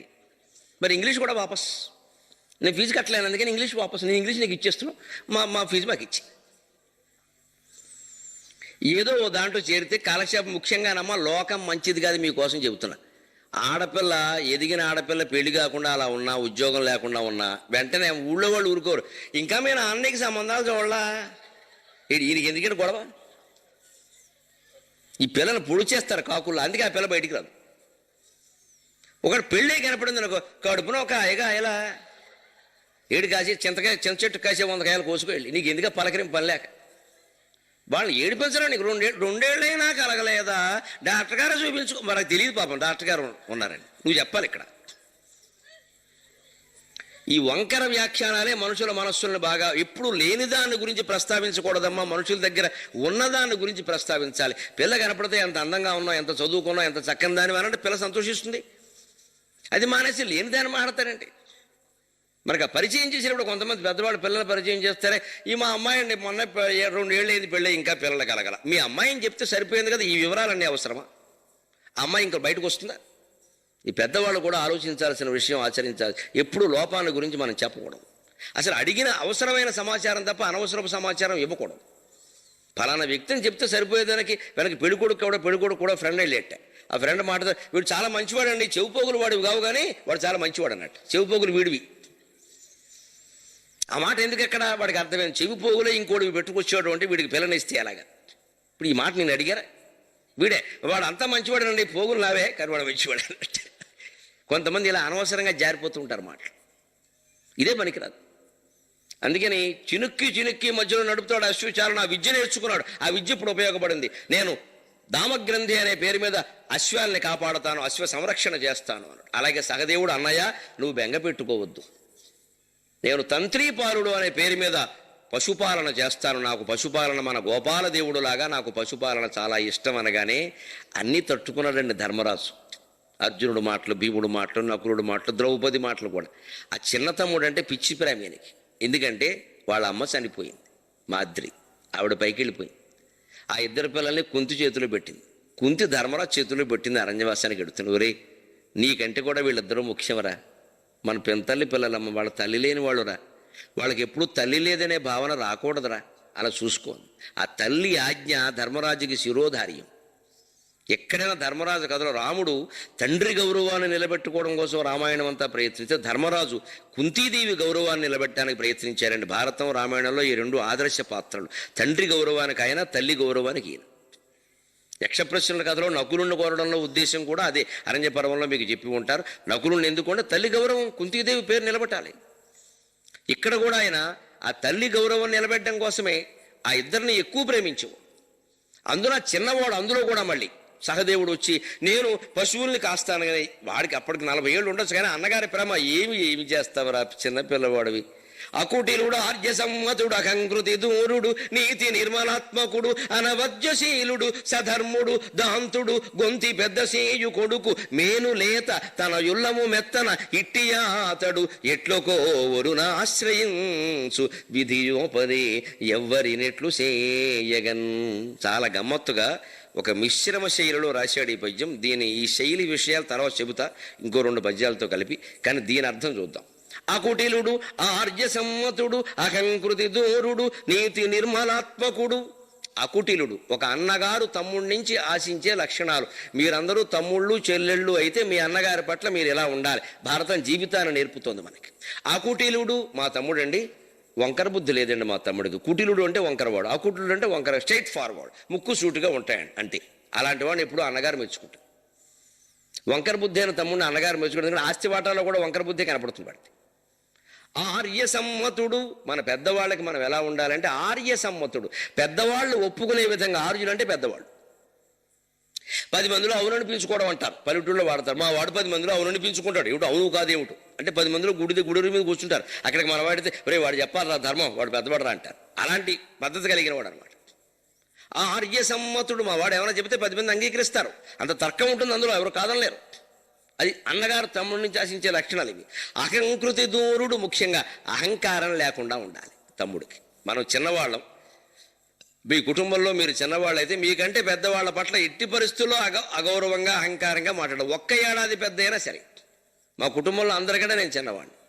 మా అన్నదమ్ములు, మా అక్క చెల్లెలు, మా బావలు ఎవరైనా వేదికలో ఉంటే వాళ్ళ కాళ్ళకి దండం పెట్టిన వేదిక ఎక్కుతాను, ఏం మొహమాటం లేదు అందులో. మా అమ్మకే కాదు, వాళ్ళు ఎవరికైనా. మా మేనమామ, మా అక్క, మా అన్నయ్య, మా వైజాగ్ అన్నయ్య ఉన్నాడు, వాడికంటే ఏడాదే పెద్ద నాకంటే. వాడు సభలో ఉన్నాడు మొన్న వైజాగ్, మా వదిన గారు. 2 పాదాలకి దండం పెట్టిన వేదిక ఎక్కా.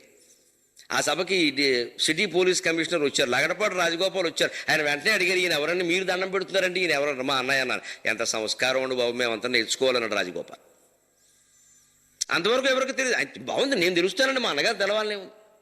కానీ నేను దండం పెట్టడం వల్ల అందరికీ తెలిసిందే లేదా? మా అన్నయ్య సంతోషించాడు, నాకు కావాల్సింది అది. ఒరే ఎంత గౌరవం ఇచ్చేవరో నాకు అన్నాడు. నేను ఇచ్చేది ఏమిటి అన్నయ్య, నువ్వు పుట్టుకతో తెచ్చుకున్నావు అన్న. నిజమే, పుట్టుకతో తెచ్చుకున్నావు, నాకంటే ముందు పుట్టాడు. దేంట్లో పెద్ద అయినా కాకపోయినా అందులో పెద్ద. మనం ఆస్తిలో పెద్ద కావచ్చు, ఇంక ఐశ్వర్యంలో పెద్ద కావచ్చు, కీర్తిలో పెద్ద కావచ్చు, పాండిత్యంలో పెద్ద కావచ్చు. ఆయనకంటే వయస్సులో నేను పెద్దవాడిని కాలేను కదా, అది సాధ్యం కాదు కదా. దానికి మనం గౌరవం ఇవ్వాల్సిందే. భారతీయ సంప్రదాయం వయస్సును బట్టి మనుషులను గౌరవించాల్సింది. వయస్సు ఒక్కటే కాదు, వయస్సును బట్టి ముందు గౌరవించు.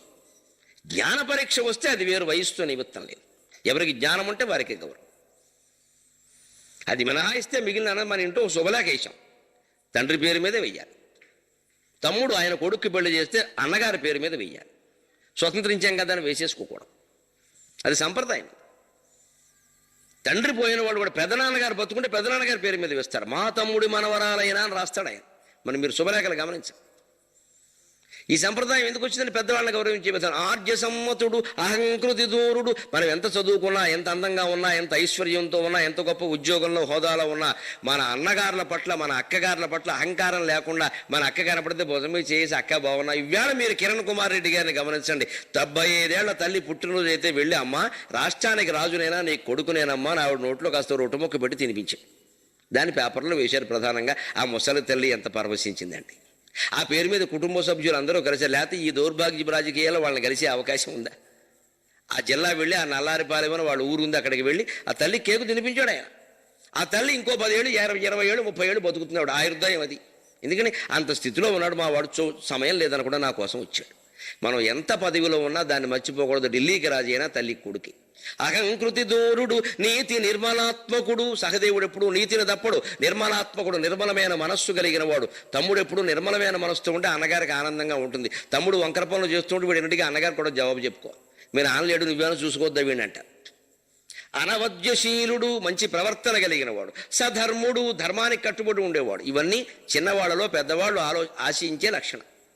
దాంతుడు, ఇంద్రియ నిగ్రహం కలిగిన వాడు. మాటి మాటికి ఎగిరెగరడు, అన్నగారిని ఎదిరించి మాట్లాడు, నువ్వెంతంటే నువ్వెంత అనడు. ఒకవేళ అన్నగారు ఏదైనా పొరపాటును మాట్లాడి, పోన్లే అన్నయ్య నువ్వు అనదగిన వాడివి, నేను పడదగిన వాడిని, తప్పు నిజమేమిటో నీకే తెలుస్తుందిలే అని వచ్చేయాలి తప్ప మనం తోలనాడకూడదు.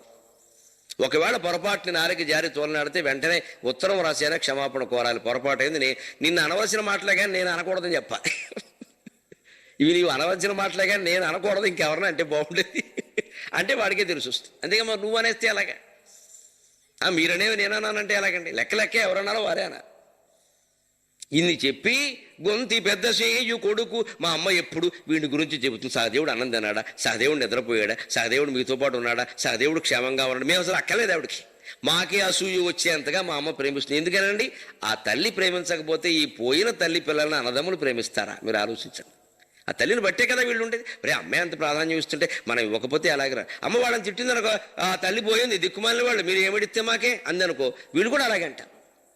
అందుకని సవత్ తల్లి పిల్లల్ని, మన కజిన్స్ లాంటి వాళ్ళు ఉంటూ ఉంటారు, వాళ్ళకి తల్లిదండ్రులు లేని వాళ్ళు మనం ఇలా చూడాలి, ఇంత గౌరవంగా, ధర్మరాజులాగా. మేను లేత శరీరం, చాలా మృదువైన శరీరం. తన యుల్లము మెత్తన శరీరమే కాదు, మనస్సు కూడా మెత్తక. మా వాడికి ఎవడు పడితే వాడికి దాన ధర్మాలన్నీ ఇచ్చేస్తూ ఉంటాడు ఊరికే, ఏం అనలేడు కూడా ఎవరిని. అంత మృదువైన మనిషి. ఆ మృదుత్వం అన్నగారు కోరుకుంటాడు. ఇట్టియా అతడు ఎట్లకో వరుణాశ్రయించు విధియోపదే ఎవరినెట్లు చేయగన్. ఇలాంటి వాడు ఇతరులను ఎలా సేవిస్తారండి? దిక్కుమాలిన విధి ఎంత పని చేసింది. ఇటువంటి సుకుమారుడైన సహదేవుడు గోవులు కాసుకోవడమా? ఏం వృత్తి మా వాడిదేం ప్రవృత్తి? ఇది బాధ అండి. ధౌమ్యుల వారికి చెప్పాడు, ఇది బాధ అండి. ఇలాంటి చిన్న చిన్న తమ్ముళ్ళు అందరూ వీళ్ళు ఎక్కడెక్కడో పనిచేస్తుంటే రోజు నేను చూస్తూ కూర్చున్న పెద్దవాడిని వేయండి, వాళ్ళని ఉచితమైన ఉద్యోగాల్లో పెట్టాలి కదా అంటే, అప్పుడు ధౌమ్యుడు ఓరార్చి, మీరందరూ తప్పదయ్యా ఉద్యోగాల్లో చేరడం, ద్రౌపదీదేవి సహా.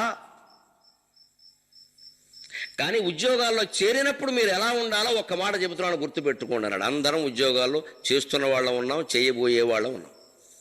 నువ్వు ఏ ఉద్యోగంలో చేరు, యజమానికి నీకు సంబంధాలు ఎలా ఉండాలో అద్భుతంగా మేనేజింగ్ ఎబిలిటీ, నిర్వహణ సామర్థ్యం అంటారు. నీ ఉద్యోగం నిలబడాలంటే ఈ పద్యం నోటుకు వచ్చి ఉండాలి. అది తిక్కన గారు మనకి చాలా అందమైన మాట చెబుతున్నాడు. నియోగి బ్రాహ్మణుడు, లౌక్యం తెలిసినవాడు, బాగా లోకం తీరు తెలిసి మాట్లాడతాడు.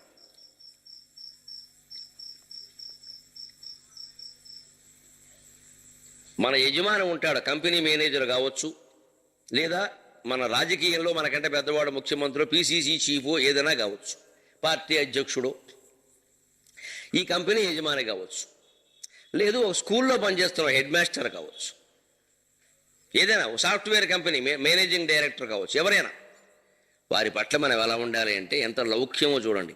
రాజగృహంబు కంటే అభిరామముగా ఇలుగట్టకూడదు, రాజగృహంబు కంటే అభిరామముగా ఇలుగట్టకూడదు.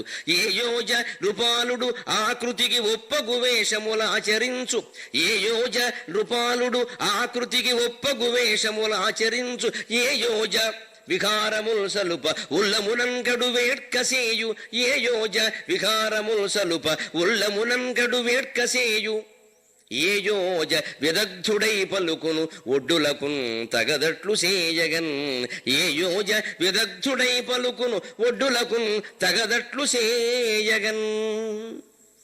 అందరం ఉద్యోగస్తులను నేర్చుకోవలసిన మాట. రాజగృహంబు కంటే అభిరామముగా ఇలుగట్టకూడదు. నీ మేనేజర్ కట్టుకున్న ఇల్లు కంటే నీ ఇల్లు అందంగా ఉండకూడదు, మొట్టమొదటి మాట. ఆయన 3 అంతస్తులు కడితే నువ్వు 2వ అంతస్తు సరిపెట్టి వేసేక పైన వేద్దాం నేను తీసుకెళ్ళి పైన వేసేస్తాడు. ఎందుకంటే మనం గృహప్రవేశం చేస్తాం, చాలా అందంగా వేస్తాం, రంగులు వేస్తాం బ్రహ్మాండంగా. ఈ మధ్యన కొన్నామండి డూప్లెక్స్ సార్ అంటాం. ఆయన పిలుస్తాం, ఆయన భార్యతో సహా వస్తాడు. ఒక్కడొస్తే ఇబ్బందిరా, భార్యతో వస్తే ఇంకొంచెం ఇబ్బంది. వస్తాడు, చూస్తారు. అయ్యి బాబు, ఆవిడ అంటుంది ఈయన అనకపోయినా బాగా నొక్కేసి ఉంటాడు మన దగ్గర, అందుకే కట్టాడు ఇలా. ఓసారి ఈయన ఫైల్ అనేది ఇవ్వండి అంతే. ఈ మేనేజర్ మన్నాడు వచ్చి, నువ్వు అప్పుడు 1994లో ఒక కాంట్రాక్ట్ చేసావు కదా, ఫైల్ పట్టుకురా అంటాడు. అయిపోయింది వీడి పని. లేకపోతే ఇంత డబ్బులు ఎక్కడివి? అసలు మనసు ఇప్పుడు ఇదివరకు ఎందుకు వచ్చిందండి ఈ గొడవ? ఎప్పుడు అయిపోయింది, అనుమానం వచ్చింది. అందుకని తిక్కన గారు చెబుతున్నాడు, లౌక్యం అంటే ఇది మంచి, ఇది చెడ్డదంటే అలాగే. లౌక్యం ప్రతివాడికి ఉండాల్సిన లక్షణం. చెడ్డది కాదు, నువ్వు బతకాలంటే నేర్చుకోవాలి. నువ్వు గొప్ప ఇల్లు కట్టకు, ఒక రవ్వ తక్కువ కట్టు. వారిని గృహప్రవేశానికి పిలిస్తే వారు పొగుడుతారు, బాగుందా బ్రహ్మాండమైన ఇల్లు కట్టి, మీ దయండి అన్నారు. అంతేగాని కడతామండి, ఇంకోటి కూడా కడదాం అనుకుంటున్నామండి.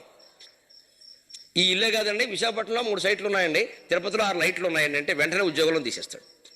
లైట్లు వేసుకుని తిరుపతికి వెళ్ళి అంటాడు. 6 సైట్ల 3 లైట్ల బాగా నొక్కిసాడు. చివరికి వాళ్ళు ఆవిడ ఏమంటుందంటే, ఈయన బాగానే ఉన్నా ఇగో ఒకప్పుడు కంపెనీ ఆయనకి అమ్మేస్తారు, మీరు ఆయన యజమాని అవుతారు, మీరు గుమస్తవుతారు, చూసుకోండి. ఇలాగే ఉంటాయి.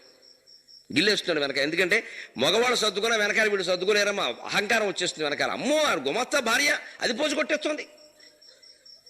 ఈ తత్వంలో తేడా ఉంది. నన్ను మన్నించండి. స్త్రీ అంటే త్రిగుణాత్మకం, సత్వగుణం, రజోగుణం, తమోగుణం. అందుకే స్త్రీ అనే అక్షరం గమనించండి, భాష ఎంత గొప్పదో. స్త్రీ సకారం సత్వగుణం, తావత్తు తమోగుణం, రావత్తు రజోగుణం. ఈ 3 కలిపినదే స్త్రీ. త్రిగుణాత్మకమైన ప్రకృతిలో ఎటువంటి మార్పులు ఉంటాయో స్త్రీ శరీరంలో, మనస్సులో అలాంటి మార్పులు ఉంటాయి. ఒకలాగే రోజు మాట్లాడుతుంది అనుకోవడం పొరపాటు. ఆవిడ లక్షణమే కాదు, అది తప్పు కూడా కాదు, ఆవిడ సహజ లక్షణం. దాన్ని బట్టి నువ్వు ఎలా ఉండాలో అలా ఉండు. అంతేగాని ఆవిడ మారమని అనక, అది జరిగే పని కదా. అందుకని మొగాడు ఏమైనా పోనీ కొంచెం ఫోన్లో ఏదో సంపాదించుకుని కట్టుకున్నాడు. పూర్వం వాళ్ళ ఆస్తి ఉంటుంటే ఏమి లేదు, మనకు రాకముందు బెచ్చగాడు, మనకు తెలియదు, ఆ విషయం ఉంటుంది. ఆవిడ చాలామంది రాజకీయ నాయకుల గురించి వేళ ఉన్నాయా లేదా, ఏదో 2000లో ఆయన ఆస్తి ఏమిటి, 1900 రాజకీయాల్లో చేరినప్పుడు ఆయన ఆస్తి ఏమిటి, ఇప్పుడు వేస్తేమిటి, బహిరంగ చర్చకు వస్తే మనకి టీవీ టైం వేస్ట్. ఇద్దరు పనికి మళ్ళీ వాడిని. ఇవన్నీ ఉన్నాయా లేదా, అదే చెబుతున్నాడు తిక్కన.